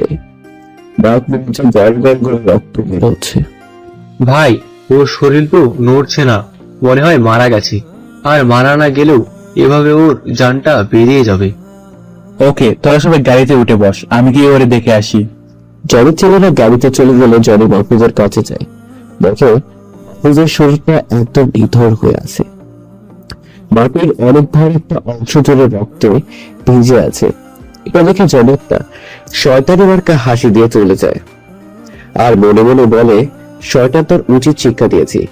যেখানে আমার বাবা কোনোদিন আমার গায়ে হাত দেয় নাই, সেখানে ছোট লোকটার জন্য রাজভাইয়ের কাছে চড় খেয়েছি। ওর মরে যাওয়াই উচিত। তারপর জনি গিয়ে গাড়িতে উঠে চলে যায়। ওদিকে মাহফুজের নিথর দেহ মাটিতে পড়ে আছে। হঠাৎ করে একটা লোক এই পথ দিয়ে যাচ্ছে। মাহফুজকে এইভাবে দেখে চিৎকার করে আরো কিছু লোক জড়ো করে। তারপর সবাই ধরাধরি করে হাসপাতালে গিয়েছে। তারপর ডাক্তার এসে অপারেশন রুমে নিয়েছে। তারপর প্রায় 3 দিন পর মাহফুজের জ্ঞান ফিরে। এখনো চোখ খুলতে পারেনি, কিন্তু অনুভব করতে পারতেছে সারা শরীর প্রচন্ড ব্যথা আর মাথাটা ঝিমঝিম করতেছে। তারপর আস্তে আস্তে চোখ খুলে যা দেখে, তাহলে মাহফুজের হুঁশি উড়ে যায়। মাহফুজের মা আর বাবা তার মাথার দুই পাশে বসে আছে। মাহফুজের জ্ঞান ফিরেছে। সবার পর মা বসি মাহফুজের একটু মাহফুজকে জড়িয়ে ধরে কান্না করে দিয়েছে। ঠিক তখন আসিফ মাহফুজের কাছে এসে দাঁড়ায়। তারপর বলতে থাকে, ভাই, আজ টানা 4 দিন পর আপনার জ্ঞান ফিরল। আপনার এই অবস্থা কি করেছে? আমাকে শুধু একবার বলেন, ওর ঘাড় থেকে মাথাটা আলাদা করে দিব। আসিফের কথা শুনে তো মাহফুজের চোখ কপালে উঠে যায়। টানা 4 দিন পর জ্ঞান ফিরছে। বললো, এটা কি? তারপর মাহফুজ আসিফকে বলে, আসিফ এত উত্তেজিত হয়ে গিয়েছে, চুপ করে বসে থাক আর ঘাট থেকে মাথাটা আলাদা করার জন্য আমি নিজেই যথেষ্ট। এবার একটা কথা বল, আমি এখানে কিভাবে আসলাম আর তোরা আমার খবর কিভাবে পেলি? ভাই, একটা লোক আপনাকে রাস্তা থেকে আহত অবস্থায় এখানে নিয়ে আসছে। পরে আপনার ফোন দিয়ে আমাকে ফোন করে খবর দিয়েছিল। কিন্তু বাবা জানলো কিভাবে? ভাই, মাফ করবেন আমাকে, আমি ওদেরকে খবর দিয়ে দিয়েছি। আচ্ছা ঠিক আছে, সেই লোকটাকে ডেকে নিয়ে আয়। ওকে ভাই, আনতেছি বলে আসিফ কেবিনের বাইরে চলে গেল। এদিকে মাহফুজের আম্মু কান্না করেই যাচ্ছে। নিজের মাকে সান্ত্বনা করছে দেখে খুব খারাপ লাগতেছিল। মাহফুজ বলল, আম্মু এত কান্না করতেছো কেন? দেখো আমার কিচ্ছু হয় নাই। কিছু হয়নি, কিন্তু যদি কিছু হয়ে যেত তাহলে আমি কি নিয়ে বেঁচে থাকতাম? তাই কান্না এদিকে। মাহফুজের ডাক শুনে চোখ তুলে তাকায়, তারপর এক দৌড়ে মাহফুজের কাছে এসে জড়িয়ে ধরে কেঁদে দেয়। মাহফুজ খেয়াল করে তার হাত চোখের নিচে কালো দাগ পড়ে গেছে। নিশ্চয়ই মেয়েটাই কয়েকদিনে অনেক কেঁদেছে। তারপরে জিজ্ঞেস করে, হ্যাঁ পাগলি, এইভাবে কাঁদছিস কেন? কেন তুই আবার জানতে চাচ্ছিস? তোর কিছু হয়ে গেলে আমার কি হতো? তুই কি জানিস এই 4 দিন আমি কত কেঁদেছি আর কত চিন্তায় ছিলাম? তুই আমার জন্য এত কাঁদছিস কেন? কারণ আমি তোকে এগুলো তখন চুপ করে যায়। মনে মনে বলে, এই রে কাঁদতে কাঁদতে তো সত্যিটা বলেই দিচ্ছিলাম। কি হলো, থেমে গেলি কেন? কি যেন বলতে যাচ্ছিলি? আর কিছু বলার আগে কেবিনে আসিফ চলে আসে। সাথে একটা লোকও কেবিনে ঢোকে। তারপর মাহফুজের কাছে আসিফ এসে বলে, ভাই, এই লোকটাই আপনাকে হাসপাতালে নিয়ে এসেছিল। আর উনি না নিয়ে আসলে আপনাকে মনে হয় আর আপনার জীবিত পেতাম না। লোকটাকে দেখে বড় ধরনের একটা ঝটকা খেলাম। কারণ ভেতরে যিনি আসছেন তিনি আর অন্য কেউ নন, তিনি হচ্ছেন বাবা। লোকটা আমাকে দেখে আমাকে জড়িয়ে ধরে হাওয়া করে কান্না করে দিল, কিন্তু আমার ভেতরের কোনো ফিলিংস কাজ করছে না। আমি চুপচাপ দাঁড়িয়ে আছি। বাবা, তোর কিছু হয়ে গেলে আমি কি নিয়ে থাকতাম? আর তুই এত বড় একটা শাস্তি আমাদেরকে কি করে দিলি? সেদিন না হয় রাগ করে তোর গায়ে হাত তুলেছিলাম আর কিছু কথা শুনিয়েছিলাম, তাই বলে এত ওভাবে ঘর ছেড়ে চলে আসবি? আজ প্রায় 1 বছর হতে চললো, তোকে চোখের দেখাও দেখতে পায় না। আমাদের জন্য কি তোর একটু মায়া লাগে না? তোর জন্য তোর মা প্রতিদিন চোখের পানি ফেলে, আর আমার কথা না হয় বাদই দিলাম, তোকে হাসপাতালে আনার পর আসিফ আমাদের খবর দিল, তাই ছুটে চলে আসলাম। মাহফুজের বাবাকে ছাড়িয়ে নিয়ে মাত্র 1 বছর হয়েছে, আরো অনেকটা সময় বাকি আছে। প্লিজ মাহফুজ, আর রাগ করে থাকিস না, এবার ঘরে ফিরে চল আমাদের সাথে। সেটা কখনোই সম্ভব নয়। ঘরের সেখানে আমি সেদিনই যাবো যেদিন মানুষের মতো মানুষ হবো। আর সেদিন আমাকে যা বলেছিলে সেটা আমি এখনো ভুলিনি। ওই দিন আমাকে ঘর থেকে তাড়িয়ে দিয়েছিলে আর বলেছিলে আমার মতো কুলাঙ্গার সন্তান তোমার দরকার নেই, আমার মতো সন্তানের দুনিয়াতে বেঁচে থাকার কোনো অধিকার নেই, আমি মরে গেলে ভালো। সেদিনের একটা কথা ভুলিনি। যেমন শেষ করেছি তেমন মানুষের মতো মানুষ হতে পারেনি, ঘরে ফিরবো। আপনার আমাকে দেখা শেষ হয়েছে, আপনি এখন আসতে পারেন।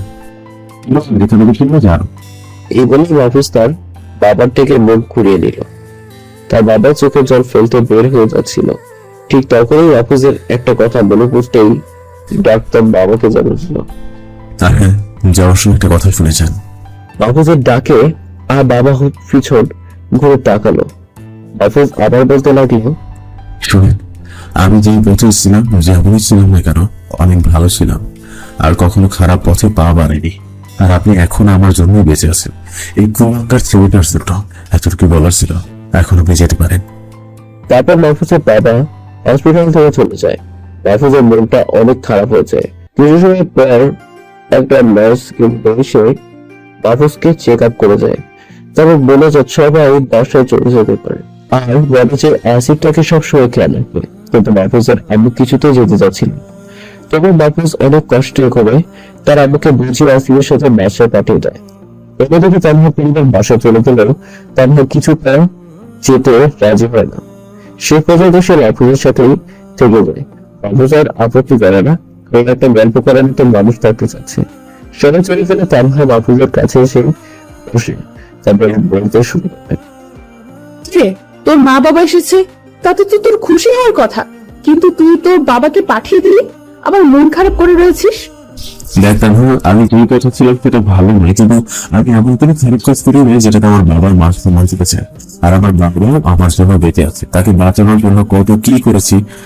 আমার বাবার সাথে 1 বিজনেস খুব ঝামেলা হয়েছিল, সবসময় আমার বাবাকে হারানোর চেষ্টা করতে, কিন্তু পারতো না। তাই একদিন আমার বাবাকে মেরে ফেলার জন্য ফোন দিতে, কিন্তু কোনোভাবে আমি সেটা জেনে যাই। তারপর সেই বিজনেস সমস্ত প্ল্যান আমার দলের সাথে নিয়ে ভেস্তে দিই, আর তারপরে তাদের সাথে অনেক মারামারি হয়, যার কারণে তাদের কিছু লোক গুরুতর আহত হয়। কিন্তু আমার বাবা কিছু না জেনেই ভাবে যে আমি খুব খারাপ, তাই আমাকে কুলাঙ্গার বলে ঘর থেকে বের করে দেয়। আর তারপর আমি অনেক কষ্ট করে তোদের বাসায় উঠেছি। যদি মানুষের মতো মানুষ হবো, সেগুলো ঘরে ফিরে পাবো। তুই যা ভালো মনে করিস তাই কর। তারপর তানহার সাথে অনেক সময় কথা বললাম। জানালা দিয়ে তাকিয়ে দেখলাম রাত হয়ে গেছে, ক্ষুধাটাও বেশ ভালোভাবে লেগেছে, তাই তানহাকে খাবার দিতে বললাম। তানহার সাথে সাথে খাবার আনতে চলে গেল। তারপরে আসিফ কেবিনে ঢুকলো, আমার কাছে এসে একটা চেয়ার নিয়ে বসলো। তারপর বলতে শুরু করলো, ভাই, আমি আপনার সাথে থাকতে চাই, আর যে আপনাকে মেরেছে তাকে আমি ছাড়বো না। আপনি ভালো থাকবেন, আর কোনো সমস্যা হলেই আমাকে জানাবেন। এই বলে কেবিন থেকে বের হয়ে যায়। কিছুক্ষণ পর তানহা খাবার নিয়ে কেবিনে আসে, তারপর নিজ হাতে আমাকে খাইয়ে দেয়। তখন তানহাকে নিজের বউ লাগছিল।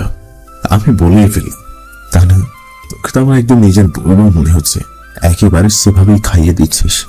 তুমি যে বউ করে নিলেই তো হয়, প্রত্যেকদিন নিজ হাতে খাইয়ে দেবো। তুই কি বলি আবার বল। আরে সিরিয়াস নিচ্ছিস কেন? আমি তো মজা করলাম মনে মনে, তোর বউ বলে তো ভালোই হতো। ও আচ্ছা, তাই বল। তারপর খাওয়া শেষ করে ঔষধ খেয়ে ঘুমিয়ে পড়লাম। তানহাও আমার সাথে শুয়ে পড়লাম। সকালবেলা মুখের উপর কিছু একটা পড়াতে ঘুম ভেঙে গেল। তারপর চোখ খুলে দেখি তানহা আমার সামনে দাঁড়িয়ে আছে। আর ওর চুল থেকে ফোটা ফোটা পানি আমার মুখের উপর পড়ছে। আমার একটু অস্বস্তি লাগছে। তখন তানহাকে বললাম, এই তানহা কি করছিস, একটু সরে দাঁড়া তো। ও সরি। বলে সরে দাঁড়ালো। তানহা সরে দাঁড়ানোর পর এবার ভালো করে ওর দিকে চোখ পড়লো। নীল একটা শাড়ি পরেছে, কেবল মনে হয় গোসল করেছে, তাই চুল থেকে টপ টপ করে পানি পড়ছে। হালকা করে চোখে কাজল নিয়েছে, একেবারে যেন আকাশ থেকে কোনো ভুল পরি নেমে এসেছে। আমি তানহার দিকে চোখ ফেরাতেই পারছিলাম না। আমি এই লোকে তানহাকে দেখে ক্রাশ খেয়ে গেছি। এক দৃষ্টিতে যে কতক্ষণ তাকিয়েছিলাম এটা জানি না। তবে তানহার ডাকে বাস্তবে ফিরে এলাম। এই মাহফুজ, এভাবে তাকিয়ে কি দেখিস? পরি দেখি। এখানে আবার পড়ে গেল কই থেকে? তুই তো পরির থেকে কম কিছু না, যেভাবে সামনে দাঁড়িয়ে আসছিস আমার তো নেশা লেগে যাচ্ছে। আমি কিন্তু কিছু করে ফেলবো বলে একটা শয়তানি হাসি দিলাম। আসছে আমার বীর পুরুষ। এত শয়তানি বাদ দিয়ে আমি পানি দিচ্ছি, এখন ফ্রেশ হয়ে নে, আমি নাস্তা দিচ্ছি। তারপর তানহা মাহফুজকে ফ্রেশ হতে সাহায্য করে। ফ্রেশ হয়ে খাবার খেয়ে নেয় দুজনে। তারপর বসে বসে গল্প করে। কিছুক্ষণ পর আসিফ এসে মাহফুজের খবর নিয়ে যায়। দেখতে দেখতে দুপুর হয়ে যায়। তখন মাহফুজের আম্মু আসে। মাহফুজ নিজের আম্মুকে দেখে অনেক খুশি হয়। মাহফুজের আম্মু এসে মাহফুজের কাছে বসে। তারপর ছেলের মাথায় হাত বোলাতে বোলাতে বলে, বাবা, তোর শরীরটা এখন কেমন আছে? এই তো আমি এখন অনেক ভালো আছি, কিন্তু আপনার এখানে থাকতে ইচ্ছে করে না।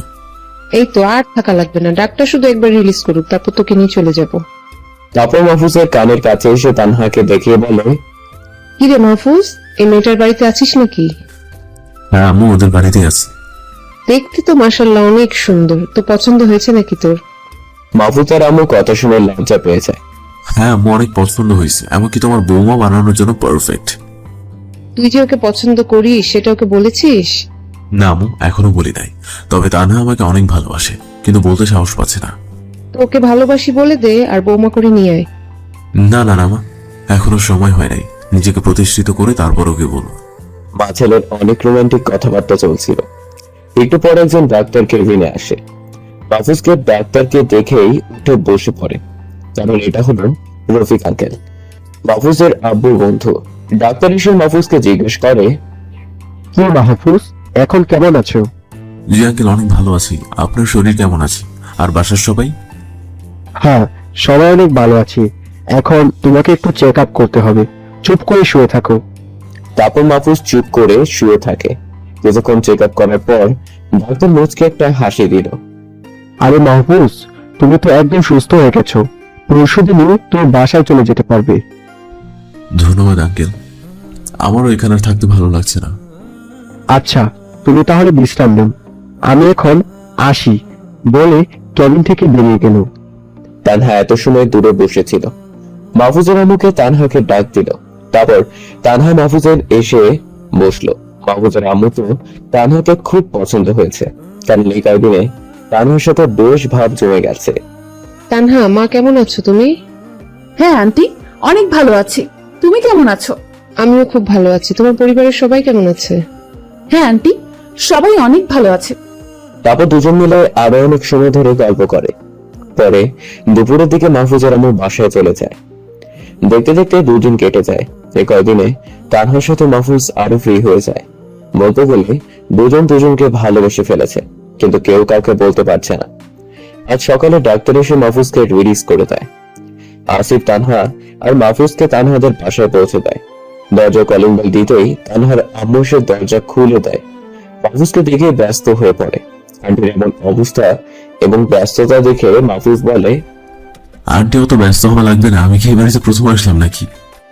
না, তবুও তুমি অনেক অসুস্থ, তাই আর কি। না আন্টি আমি একদম সুস্থ আছি, আপনি শান্ত হন বলে রুমে চলে আসলাম। মাহফুজের সাথে তানহাও রুমে গেল। পরে মাহফুজের সমস্ত কিছু ঠিকঠাক করে দিয়ে নিচে চলে যায়। মাহফুজ বিছানায় শুয়ে বিশ্রাম নেয়। আস্তে আস্তে সময় গড়িয়ে সকাল হয়ে যায়। মাহফুজের সকালবেলা তানহার ডাকে ঘুম ভাঙে। পরে উঠে ফ্রেশ হয়ে নেয়। তারপর ড্রেস চেঞ্জ করে নিচে খেতে চলে যায়। খাওয়া শেষ করে দুজনে কলেজের উদ্দেশ্যে বেরিয়ে পড়ে। কিছুক্ষণ পর তারা কলেজে পৌঁছায়। কলেজ গেট দিয়ে ঢুকে সোজাসুজি মাঠে চলে যায়। গিয়ে দেখে তাসিন একা একা বসে আছে। তারপর দুজন মিলে তাসিনের কাছে যায়। মাহফুজকে পেয়ে তাসিন জড়িয়ে ধরে। পরে সবাই মিলে আড্ডা দিতে থাকে। কিন্তু মাহফুজ একটা বিষয় লক্ষ্য করছে যে আজকে জনিকে কলেজে দেখা যাচ্ছে না। প্রত্যেক দিনই তো ওর বন্ধুদের সাথে আড্ডা দেয়, কিন্তু আজকে কি হলো ওর? এইসব ভাবতেছিল বসে বসে, হঠাৎ তানহার ডাকে মাহফুজের হুঁশ ফিরে। ওই মাহফুজ, ক্লাসে চল, সময় হয়ে গেছে তো ক্লাসের। হ্যাঁ চল। তারপর সবাই মিলে ক্লাসের দিকে রওনা যায়। পরীক্ষার আর বেশি দিন নাই, তাই মাহফুজ স্যারের কথায় পুরোপুরি মনোযোগ দেয়। স্যার কিছু নোট দেয় পরীক্ষার জন্য, সেগুলো সবাই মিলে কালেক্ট করে নেয়। কয়েকটা ক্লাস করে সবাই বাইরে বেরিয়ে আসে। তারপর কিছুক্ষণ আড্ডা দিয়ে সবাই বাসার উদ্দেশ্যে উঠে যায়। তাসিনকে বিদায় দিয়ে তানহা আর মাহফুজ কলেজের সীমানা পার হতেই একটা কালো কালারের গাড়ি তাদের সামনে এসে দাঁড়ায়। তারপর গাড়ির ভিতর থেকে আসিফ নেমে আসে, মাহফুজের সামনে গিয়ে দাঁড়ায়। ভাই গাড়িতে ওঠেন, একটু গোডাউনে চলেন। কেন এখন গোডাউনে গিয়ে কি করবো? ভাই প্লিজ চলেন, আপনাকে একটা জিনিস দেখাবো। ভাই না করেন না। আসিফের রিকোয়েস্ট আর ফেলতে পারলাম না। হ্যাঁ তানহা গাড়িতে গিয়ে বসতো বলে মাহফুজও গাড়িতে বসে। তারপর সবাই মিলে গাড়িতে গিয়ে বসে। আসিফ ড্রাইভ করতে থাকে। একটু পর গাড়ি গিয়ে গোডাউনের সামনে গিয়ে দাঁড়ায়। তারপর সবাই নেমে যায় গাড়ি থেকে। আসিফ, মাহফুজ আর তানহাকে নিয়ে হাঁটতে শুরু করে। আগে মাহফুজরা যে হলরুমে বসে আড্ডা দিত, সেখানে আসিফ নিয়ে যায়। সেখানে যেতেই মাহফুজ বলে উঠে, আসিফ তুই এখানে কেন নিয়ে আসলি? আমি আমার অতীতকে স্মরণ করতে চাই না। ভাই আপনার জন্য একটা সারপ্রাইজ আছে এখানে। এই বলে হলরুমের দরজাটা খুলে দেয়। তারপর মাহফুজ আর তানহা ভিতরে গিয়ে যা দেখে, তাতে তো তানহা ভয়তে মাহফুজকে জড়িয়ে ধরে। কারণ হলরুমের ভিতরে জনি আর তার ছেলেদেরকে রাখা হয়েছে। সবাইকে খুব করুণ ভাবে মারা হয়েছে, আর জনিবাদে সবারই হাত কেটে ফেলা হয়েছে। রুমের রক্তের বন্যা হয়ে গেছে। সবার মুখে অনেকখানি কাপড় গুজে দেওয়া, ভাগ্যিস কাপড় দেওয়া আছে, বলে তো সবাই চেঁচিয়ে পুরো শহর কাঁপিয়ে ফেলতো। তার হয়তো অনেক ভয় পেয়ে মাহফুজকে জড়িয়ে ধরেই আছে। সবার এই অবস্থা দেখে তো মাহফুজের হুঁশ উড়েই যায়। তারপর মাহফুজ আসিফকে বলে, আসিফ তুই কি করছিস এগুলো? এই সবাই মারা যাবে, ওদেরকে ছেড়ে দে। না ভাই, ওদেরকে আমি ছাড়বো না। ওই কুত্তার বাচ্চারা আপনার গায়ে হাত দিয়েছে, ওরা জানে না ওরা কার গায়ে হাত দিয়েছে। ওদেরকে এভাবেই কষ্ট দিয়ে মারবো। আসিফ তুই একটা পাগল হয়ে গেছিস, তুই উল্টা পাল্টা বসছিস। আমি ওদের সবাইকে মাফ করে দিয়েছি, আর আমি তোকে কোনো সাজা দিতে চাই না। তুই এক্ষুনি ওদেরকে হাসপাতালে ভর্তি করে দিয়ে যা, ওরা মারা যাবে তো। কিন্তু ভাই ওরা যা করেছে। আমি তোকে বলেছি না, ওদেরকে হাসপাতালে নিয়ে আয়। সবাই কষ্ট সইতে না পেরে অজ্ঞান হয়ে গেছে, আর তানহাও অনেক ভয় পেয়েছে। তুই এক্ষুনি ওদেরকে হসপিটালে নিয়ে যা। ওকে ভাই, আমি ওদেরকে হাসপাতালের সামনে ফেলে দিয়ে আসবো। আর এই জনি ছোট লোকের বাচ্চা জানে না যে ও কার গায়ে হাত দিয়েছে। এই বলে আসিফ সবাইকে বড় একটা মাইক্রোবাসে করে নিয়ে যায়। তারপর মাহফুজ তানহার মাথাটা উঁচু করে ধরে, দেখে তানহা ভয়তে কান্না করে দিছে, আর আমার পুরো বুক ওর চোখের পানিতে ভিজে গেছে। তখন আমি ওকে বললাম, এই পাগলি, কান্না করছিস কেন? তো কান্না না করে কি করব? এইরকম ভয়াবহ দৃশ্য আমি প্রথম দেখলাম। ওদেরকে এত নিষ্ঠুর ভাবে মেরেছে তোর জন্য। তুই কে সেটা আগে বল। আরে আমার পরিচয়ের সময় হলেই জানতে পারবি। শুধু কলেজের পরীক্ষাটা শেষ হওয়ার অপেক্ষায় আছি আমি, তারপরে সবকিছু প্রকাশ করবো আমি কে। তুই যদি তোর আসল পরিচয় আমাকে না বলিস, তাহলে কিন্তু অনেক খারাপ হবে। এই না না, আমি আর জানতে চাচ্ছি না। তুই এখন চল এখান থেকে। আমি তো ছেড়ে দিয়ে না, কি করে বলবো? না, আমি তোকে ছাড়ছি না। তুই এইভাবেই আমাকে বাসায় নিয়ে চল। তারপর আর কি করার, তানহাকে ওভাবেই নিয়ে যেতে হলো। গোডাউনের শেষ মাথায় আসতে আমাদের সামনে একটা ল্যাম্বরগিনি এসে দাঁড়ালো। তার দরজা অটোমেটিক ভাবে খুলে গেল। তারপর তানহাকে নিয়ে গাড়িতে উঠে বসলাম। তানহা এখনো আমাকে জড়িয়ে ধরেই রাখছে। আপ তো কি সেরকম ফিল হচ্ছে। তারপর গাড়িটা চলতে লাগলো। একটু পর তানহাদের বাসের সামনে গাড়ি এসে দাঁড়ালো। দুজনে নেমে যেতে গাড়িটা চলে গেল। এই তানহা, তানহা তোর আবার কি হলো? সে কখন থেকে রেখে চলেছি। মাহফুজের ধাক্কাতে তানহার ঘোর কাটে। হঠাৎ ধাক্কা দেওয়াতে তানহা ভয় পেয়ে যায়। হ্যাঁ, এই তো আমি আছি। কি হয়েছে বল? সে কখন থেকে তোকে ডেকে ডেকেই চলেছে, কোনো সারা শব্দ নাই। কি এত ভাবছিস বলতো? কিছুই ভাবছি না আমি। এখন বাসায় চল তো। হ্যাঁ চল। তারপর দুজনেই দরজায় গিয়ে কলিং বেল দেয়। একটু পর তানহার আম্মু এসে দরজা খুলে দেয়। দুজনেই ভিতরে প্রবেশ করে। তারপর মাহফুজ নিজ রুমে চলে যায়। ড্রেস চেঞ্জ করে ফ্রেশ হয়ে নেয়। তারপর নিচে গিয়ে দুপুরের খাবারটা শেষ করে এখন অনেক ঘুম পাচ্ছে মাহফুজের, তাই খাওয়া শেষ করেই নিজের রুমে চলে আসে। তারপর বিছানায় শরীরটা এলিয়ে দিতেই ঘুমের দেশে হারিয়ে যায়। বিকালে ঘুমটা ভেঙে যায় ফোনের রিংটনে। মাহফুজ ঘুম ঘুম চোখে ফোনটা রিসিভ করে। হ্যালো, কে বলছেন? ভাই আমি আসিফ, আপনার কথা মতো ওদের সব কটাকে হাসপাতালে দিয়ে আসছি, এখন সবাই সুস্থ আছে। ভালো কাজ করছিস। আরেকটা কথা শোন, সামনে আমার পরীক্ষা, সো কোনো প্রকার ঝামেলার কাজ করবি না। জনের কি খবর? ভাই ওরে কিছু করি নাই, শুধু আপনার পরিচয়টা ওরে দিয়েছি। আর ওর বাবা তো আপনাকে চিনাই, আপনার পরিচয় শুনেই তো আমার পায়ে পড়ে গিয়েছিল, তখন আমি আপনার পায়ে পড়তে বলেছি। আচ্ছা, ভালো বলছিস। এখন একটা কথা শোন, আমার পরীক্ষার পর একটা কাজ করতে হবে। হ্যাঁ ভাই বলেন, আপনি যা বলবেন সেটাতেই রাজি। আচ্ছা ঠিক আছে, তাহলে শোন। তারপর মাহফুজ আসিফকে কাজটির কথা বলে। আপনারা গল্পের সাথে থাকুন, এমনিতেই জানতে পারবেন কি কাজের কথা বললো। তারপর আসিফের সাথে কথা বলা শেষ করে মাহফুজ বিছানা ছেড়ে উঠে যায়। তারপর ফ্রেশ হয়ে বাড়ি থেকে একটু ঘুরে আসে। এভাবেই দিন কেটে যাচ্ছে মাহফুজের। তানহার সাথে সারাদিন অনেক মজা করে। আর দুষ্টুমির কথা আর কি, সারাদিন দুজন মিলে ঝগড়া করবে। দুজনে এত মিল দেখে তানহার বাবা মা অনেক খুশি হয়। মাহফুজকে তাদের অনেক ভালো লেগে গেছে। তাই রাতের বেলা তানহার বাবা মা কথা বলে। এই শুনছো, একটা কথা বলার ছিল। হ্যাঁ বলে ফেলো, কি কথা? বলছি যে মাহফুজ ছেলেটাকে তোমার কেমন লাগে? হ্যাঁ মাহফুজকে তো আমার অনেক ভালো লাগে, একদিন আমার মেয়েদের মতো। আর তুমি এ কথা জিজ্ঞেস করেছো কেন? মাহফুজকে আমাদের মেয়ের সাথে মিলিয়ে দিলে কেমন হয়? সে কি কথা বলছো তুমি? ছেলেটা আমাদের বাসায় থাকি, আর এখানে দুজনে লেখাপড়া করেছি। তুমি এসব কথা এখন বলছো কেন? মাহফুজ জানতে পারলে কি মনে করবে বলো তো? সেটা তুমি আমার উপর ছেড়ে দাও। তারপর তাদের দুজনের আরো কথাবার্তা চলতে থাকে। পরদিন সকালবেলায় মাহফুজ ঘুম থেকে উঠে ফ্রেশ হয়ে নেয়। তারপর খাওয়া শেষ করে তান্নার সাথে কলেজে চলে যায়। তারপর তাহসিনের সাথে দেখা হলে সবাই মিলে ক্লাসে চলে যায়। একটু পর স্যার এসে পরীক্ষার রুটিন দিয়ে যায়। আগামী সপ্তাহে পরীক্ষা। পরদিন সকালবেলা মাহফুজ ঘুম থেকে উঠে ফ্রেশ হয়ে নেয়। তারপর খাওয়া শেষ করে তানহার সাথে কলেজে চলে যায়। তারপর তাহসিনের সাথে দেখা হলে সবাই মিলে ক্লাসে চলে যায়। একটু পর স্যার এসে পরীক্ষার রুটিন দিয়ে যায়।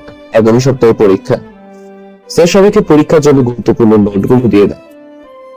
তারপর ক্লাস শেষ করে সবাই মিলে ক্লাস থেকে বের হয়ে যায়। মাহফুজের মনে এখন একটাই চিন্তা করতে খাচ্ছে, যে করে হোক তাকে কলেজে টপ হয়ে দেখিয়ে দিতে হবে সবাইকে। এই খাতটাকে সবাই চিনবে তার আসল রূপ। তিনজনে গিয়ে কলেজের মাঠে বসে কিছুক্ষণ আড্ডা দেয়। আড্ডার মাঝে মাহফুজ বলে উঠে, তোর ক্যান্টিনে চল, গিয়ে কিছু খেয়ে নেই, অনেক ক্ষুধা লাগছে। হ্যাঁ চল, সবাই মিলে যায়। আয় আসিফ, চল। তারপর সবাই মিলে ক্যান্টিনে গিয়ে খাবারের অর্ডার দেয়। কিন্তু বাকি স্টুডেন্টরা মাহফুজকে দেখে হেসে দেয়।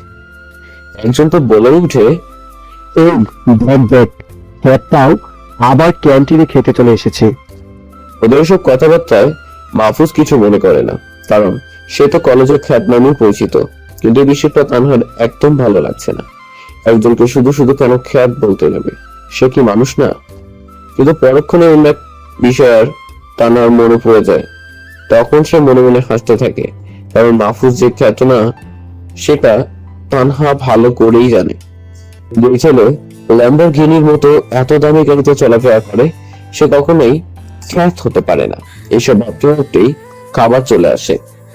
তারপর সবাই খাওয়াটা শেষ করে নেয়। এখন বাসায় রান্না দিতে হবে। সবাই ক্যান্টিন থেকে বের হয়ে যায়। একটু সামলে যে হুট করে মাহফুজের সামনে হাসান ভাই চলে আসে। হাসান ভাইকে দেখেই তো মাহফুজ জড়িয়ে ধরে। আজ অনেকদিন পর তার সাথে দেখা হলো। হাসান ভাই মাহফুজকে জড়িয়ে ধরে। কেমন আছো মাহফুজ তুমি?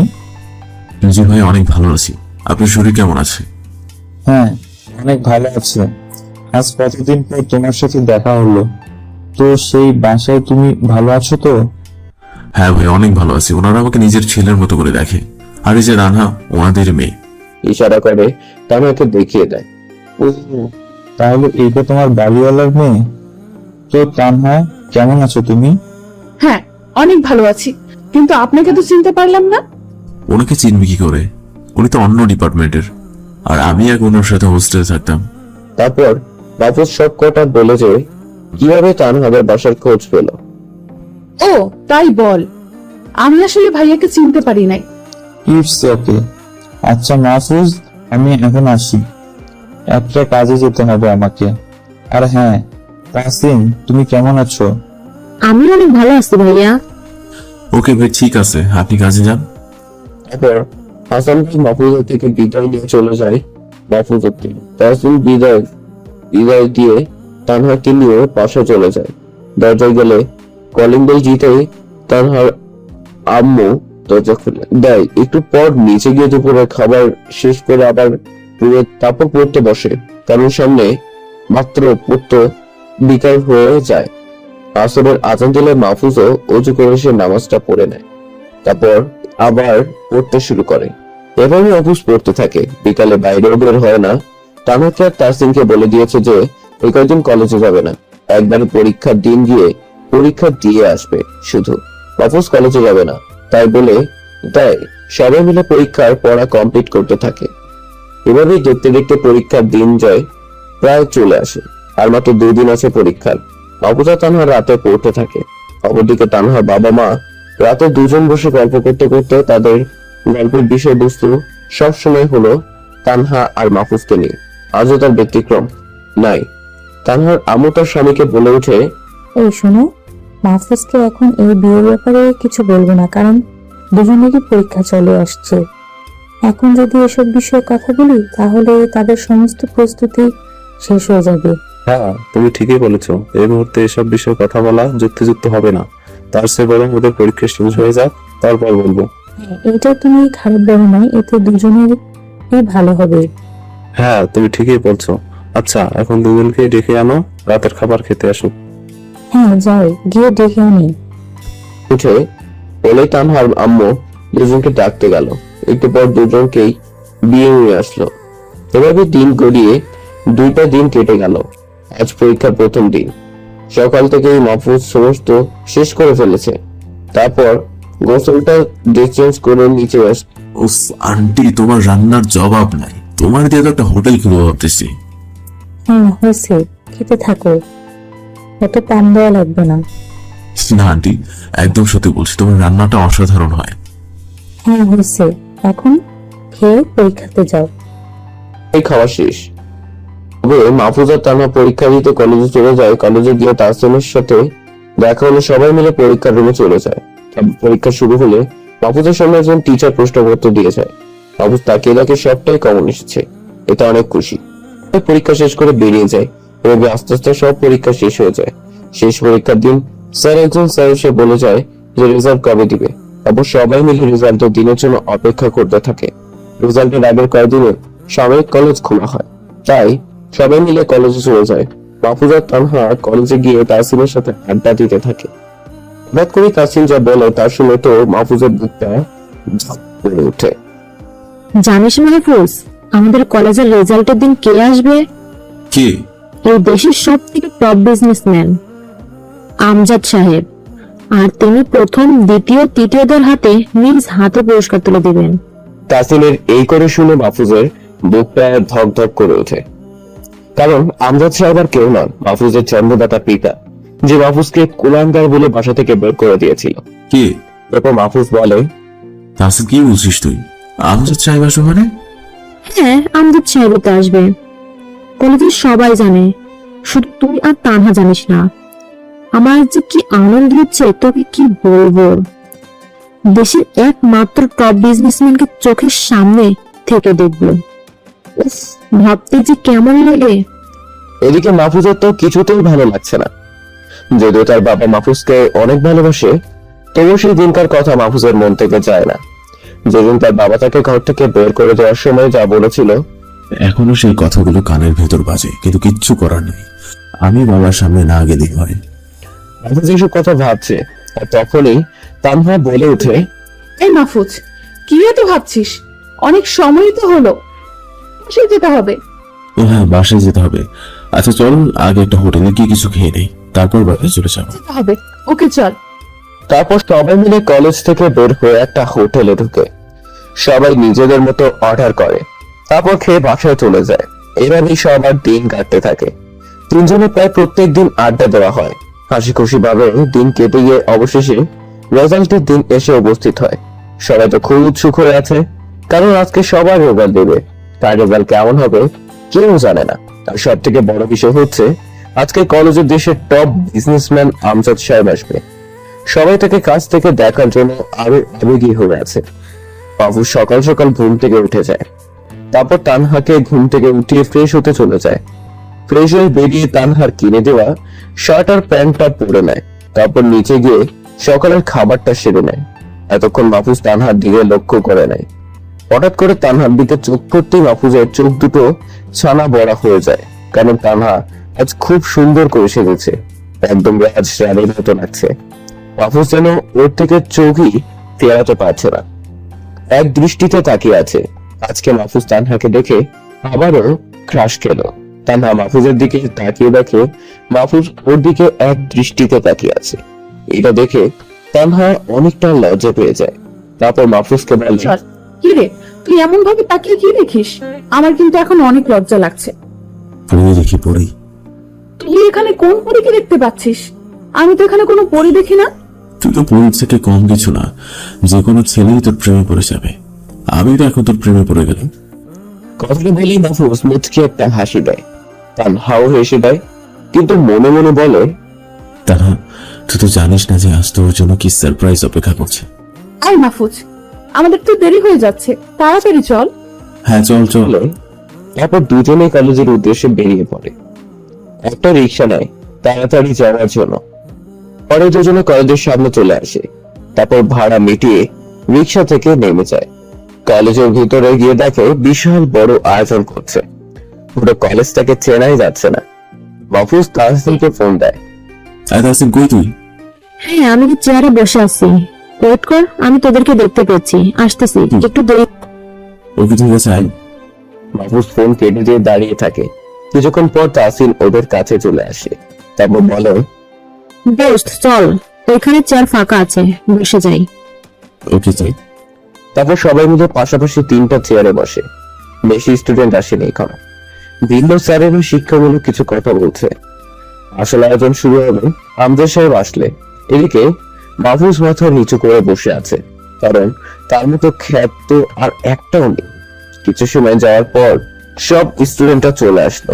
পুরো কলেজ এখন স্টুডেন্ট দিয়ে ভরপুর। ঠিক সেই সময় প্রিন্সিপাল স্যার মঞ্চে এসে মাউথটা হাতে নিল, তারপর বলতে শুরু করলেন, প্রিয় শিক্ষার্থীরা, আজ একটা বিশেষ দিন তোমাদের জন্য। কে ভালো রেজাল্ট করবে আর কে খারাপ করবে সবাই জানার জন্য অধীর আগ্রহ নিয়ে বসে আছো। কিন্তু তোমরা একটা বিষয় জানো যে আমাদের কলেজের দেশের টপ বিজনেসম্যান আমজাদ সাহেব আসতে চলেছেন। এই নিয়ে আমরা খুবই খুশি আর খুবই এক্সাইটেড। আর সবচেয়ে খুশির কথা হলো তিনি প্রথম, দ্বিতীয় এবং তৃতীয়দের হাতে নিজ হাতে পুরস্কার তুলে দিবেন। বেশি সময় দেরি নয়, তিনি খুব অল্প সময়ের মধ্যে আমাদের মাঝে এসে হাজির হবেন। এই বলে স্যার মঞ্চ থেকে নেমে গেলেন। সবাই ফ্রেন্ডের সাথে গল্প করছে এবং মাহফুজ মাথা নিচু করে বসে আছে। কিছুক্ষণ পর কোনো কিছু শব্দ পেয়ে মাহফুজ কলেজ গেটের দিকে তাকালো। দেখলো তার কিছু পরিচিত গাড়ি কলেজ গেট দিয়ে ঢুকছে। মাহফুজ বুঝে গেল যে এটা কার গাড়ি। গাড়িগুলো গেট দিয়ে ঢুকতেই সমস্ত শিক্ষকরা ফুল হাতে নিয়ে চলে গেলেন। কলেজের এক পাশে থামলো, তারপর গাড়ি থেকে আমজাদ সাহেব নামলো। শিক্ষকরা সবাই তাকে ফুল দিয়ে অভিবাদন জানালো। তারপর শিক্ষকরা তাকে নিয়ে মঞ্চে এসে বসলেন। পুরো কলেজ গমগম করছে আমজাদ সাহেবকে দেখার জন্য। সবাই জীবনে প্রথমবার তাকে দেখলো। তবে প্রিন্সিপাল স্যার হাতে মাউথ নিয়ে বলতে শুরু করলেন, আজ এখন আমাদের একটা গুরুত্বপূর্ণ মুভমেন্ট অনুষ্ঠিত হচ্ছে, কারণ প্রধান অতিথি এসে গেছেন। এখন তোমাদের কিছু শিক্ষকরা কিছু কথা বলবেন, তারপর আমি তোমাদের রেজাল্ট ঘোষণা করবেন। এই বলে তিনি মাউথ রেখে দিলেন। তারপর কিছু শিক্ষকরা নীতি কথা বললেন, যা অনেক গুরুত্বপূর্ণ ছিল জীবন গঠনের জন্য। কথা বলা শেষ হলেও প্রিন্সিপাল আবার মাউথ হাতে তুলে নিলেন। প্রিয় শিক্ষার্থীরা, এখন আমি তোমাদের রেজাল্ট ঘোষণা করছি, সবাই মনোযোগ দিয়ে শোনো। আমি শেষ থেকে বলছি, এই পরীক্ষায় তৃতীয় স্থান অধিকার করেছে ইরশাদ জাহান তানহা। আমি তাকে মঞ্চে আসতে আহ্বান জানাচ্ছি। তারপর তানহা মঞ্চে গিয়ে আমজাদ সাহেব থেকে পুরস্কার নিয়ে আসলো। আবার বলতে শুরু করলো, এই পরীক্ষায় দ্বিতীয় হয়েছে মেহেদী হাসান জনি। আমি তাকেও মঞ্চে ডেকে নিচ্ছি। সবাই অনেক অবাক হলো। তাহসিন সবার টপে থাকে, কিন্তু এখন দ্বিতীয় হলো। তারপর সে গিয়েও পুরস্কার নিয়ে আসলো। তারপর স্যার আবার বলতে লাগলো, এখন আমি ঘোষণা করব যে প্রথম স্থান অধিকার করেছে তার নাম। সে হচ্ছে আমাদের কলেজের গর্ব। প্রথম স্থান অধিকার করেছে হলো ইসলাম মাহফুজ। আমি মাহফুজকে মঞ্চে আসার জন্য অনুরোধ করছি বিশেষভাবে। এই কথাটা বলার সাথে সাথে পুরো কলেজ তো হয়ে গেছে। কেউ কথাটা নিতেই পারছে না। যেই ছেলেকে খ্যাত ছাড়া এই কলেজে কেউ, সে কিনা টপ রেজাল্ট করলো। এদিকে প্রিন্সিপালের কথাটা শোনার সাথে সাথেই মাহফুজ পুরো অবাক হয়ে গেল। সে যেন নিজের কানে বিশ্বাস করতে পারছে না। এদিকে তানহা আর তাসিম তো খুশিতে আত্মহারা যে মাহফুজ টপ হয়েছে। কিন্তু মাহফুজ মঞ্চে যাবে কি করে? তার মতো একজন খ্যাত স্টুডেন্ট কি করে মঞ্চে যাবে? তাছাড়াও তার বাবা রয়েছে মঞ্চে, সে কি করে তার এই মুখটা দেখাবে? মাহফুজ মাথা নিচু করে চুপ হয়ে বসে আছে। তো প্রিন্সিপাল আবার বলে উঠলো, মাহফুজ কোথায় আছো তুমি? তোমাকে মঞ্চে আসার জন্য অনুরোধ করছি। স্যারের কথা শেষ হতে তানহা আর তাসিম মিলে মাহফুজকে জোর করে মঞ্চে পাঠিয়ে দিল। মাহফুজ মাথাটা নিচু করে মঞ্চে উঠে গেল। তখন প্রিন্সিপাল বললেন, সে কি মাহফুজ, তুমি এরকম মাথা নিচু করে আছো কেন? তুমি আমাদের কলেজের গর্ব, আর তুমি যদি এভাবে মাথা নিচু করে থাকো তাহলে সেটা মোটেও ভালো দেখায় না। তোমাকে মাথা উঁচু করতে বলছি মাহফুজ। তখন আর মাহফুজ কি করবে? স্যারের কথাটা না শুনলে যে স্যারকে অপমান করা হবে, তাই কোনো উপায় না পেয়ে মাহফুজ মাথাটা উঁচু করলো। আর তখনই প্রধান অতিথি মাহফুজকে দেখতে পেয়ে জড়িয়ে ধরে কেঁদে দিল। সবাই তো অবাকের শেষ সীমানায় পৌঁছে গেছে। এত বড় একজন ব্যবসায়ী, সে কিনা এরকম একটা খ্যাতকে জড়িয়ে ধরলো। এদিকে স্যাররাও অবাক হয়ে গেছে, কেউ কিছুই বুঝতে পারছে না। এদিকে আমজাদ সাহেব ছেলেকে জড়িয়ে ধরে কেঁদেই চলেছে। মাহফুজ আর নিজেকে সামনে রাখতে পারলো না, চোখ থেকে বৃষ্টির ফোঁটা গুলো পড়তে লাগলো। কিছু সময় পর আমজাদ সাহেব চোখের পানি মুছে নিয়ে স্পিকার অন করলেন। তা বলতে লাগলেন, আপনারা সবাই অবাক হচ্ছেন তো আমি কি জন্য তাকে এভাবে জড়িয়ে ধরলাম? শুনুন সবাই, এই মাহফুজ হলো আমার একমাত্র সন্তান। বিষয় নিয়ে ভুল বোঝাবুঝির জন্য আমাদের থেকে অনেকদিন আলাদা ছিল। আমি জানতাম না যে আমার ছেলে এই কলেজে পড়ে। ফিল করছি যে আমার ছেলে এই কলেজে টপার হয়েছে। তারপর আমজাদ সাহেব ছেলের হাতে পুরস্কারটা তুলে দেয়। আমজাদ সাহেবের কথাটা যেন কেউ বিশ্বাস করতে পারছে না। সব শিক্ষকরা তো খুবই খুশি যে আমজাদ সাহেবের ছেলে তাদের কলেজে পড়ে। স্টুডেন্টরা সবাই মনে মনে বলছে, মাহফুজ এত ধনী লোকের ছেলে, কিন্তু এরকম খ্যাত হয়ে থাকে কেন? সবাই কানাঘুষা শুরু করে দিয়েছে, কেউ কিছুই বুঝতে পারছে না। অন্যদিকে তানহা তাসিমের তো মুখ হা হয়ে গেছে। তারাও বিশ্বাস করতে পারছে না যে মাহফুজ এত বড় লোক বাবার ছেলে। তখন আমজাদ সাহেব আবার বলতে থাকেন, আপনি তো সবাই আগুন নামক ছেলেটাকে চিনে থাকবেন। এই আমজাদ সাহেব এই শহরের নাম করা মাস্তান, কে চিনে না এমন কোনো লোক নাই। আগুনটা কে জানেন? ফুস, আমার ছেলেই হলো এই সেই আগুন। আমজাদ সাহেবের প্রত্যেকটা কথাতেই যেন সবাই বড় বড় ধাক্কা খেতে লাগলো। তখন অবাক হয়ে বসে আছে। ঠিক তখনই কলেজ গেট দিয়ে 10 থেকে 15টা মতো গাড়ি প্রবেশ করলো। সবগুলো ল্যাম্বরগিনির মতো দামি দামি গাড়ি। গাড়িগুলো কলেজের ভিতরে এসে থামতেই অটোমেটিক দরজা খুলে যায়, আর গাড়ি থেকে রাজ এবং আসিফ নেমে আসে, সাথে আরো অনেক ছেলে ফেলে। রাজের হাতে একগুচ্ছ গোলাপ ফুল। রাজ দৌড়ে মাহফুজের সামনে চলে আসলো। তারপর বলল, হাফিজ ভাই, এই আপনার কথা মতো ফুলগুলো নিয়ে এসেছি, এখন আপনি যা করবেন করুন। তারপর মাহফুজ ফুলগুলো নিয়ে সোজা তানহার সামনে চলে যায়। তারপর তানহাকে হাঁটু গেড়ে সবার সামনে প্রপোজ করে। Tanha, I love you. Tanha, আমি তোকে খুব ভালোবাসি। আমি জানি তুমিও আমাকে অনেক ভালোবাসিস, কিন্তু জীবনে তো মুখ ফুটে কিছু বলতে পারবি না। তাই তোকে আমি প্রপোজ করলাম। তুই তো আমার পরিচয় জানতে চাইছিলি, তাই তোর সাথে সবাইকে জানিয়ে দিলাম। এখন বল, তুই আমাকে ভালোবাসিস কিনা? তানহার তো খুশিতে মুখ থেকে কোনো কথাই বের হচ্ছে না। তানহা ভাবতে পারেনি যে তার ভালোবাসা এরকম ভাবে মাহফুজকে অ্যাকসেপ্ট করবে। তানহা ফুলটা নিয়ে মাহফুজকে জড়িয়ে ধরে। তানহা মাহফুজকে দেখে কলেজের সবাই হাতের তালি দিয়ে ওঠে। পুরো কলেজ এখন তালির শব্দ মুখরিত। স্টুডেন্টরা যারা মাহফুজকে খ্যাত বলতো, তারা সবাই এসে মাহফুজের কাছে মাপ চেয়ে নেয়। মাহফুজ হাসি মুখে সবাইকে আলিঙ্গন করে। তারপর সমস্ত কার্যক্রম শেষ করে মাহফুজ ফ্রি হয়ে যায়। তারপর তার বাবার কাছে এসে বলে, কিরে মাহফুজ, এখনো কি আমার উপরে রাগ করে থাকবি নাকি? বাসায় যাবি না? হ্যাঁ বাবা, বাসায় যাব। তোমার উপর আমার আর কোনো রাগ নাই। মাহফুজ, সেদিন আমি বলছিলাম, দয়া করে আমাকে ক্ষমা করে দে। না বাবা, তুমি কি করছো? বাবা হয়ে ছেলের কাছে মাফ চাইবে কেন? তোমার কোনো দোষ নাই। আমি বাসায় যাব, তবে তার আগে তানহাদের বাসায় গিয়ে ওর বাবা মাকে আমাদের বিয়ের প্রস্তাব দেব। তারা রাজি হলে তাদেরকে আমাদের বাসায় নিয়ে একেবারে চলে যাব। আচ্ছা ঠিক আছে, চল। তারপর মাহফুজে তার বাবা আর তানহাকে নিয়ে তানহাদের বাসায় চলে যায়। তারপর তানহার মা বাবাকে মাহফুজ বিয়ের প্রস্তাব দেয়। তানহার বাবা তো মেঘনা চাইতেই হাতে জল পায়, আর মাহফুজের পরিচয় শুনে আরো খুশি হয়ে যায়। তারা বিয়েতে রাজি হয়ে যায়। তারপর মাহফুজ তানহার বাবা মাকে নিয়ে বাসায় চলে যায় আর আগামী সপ্তাহে বিয়ের দিন পাকা করে।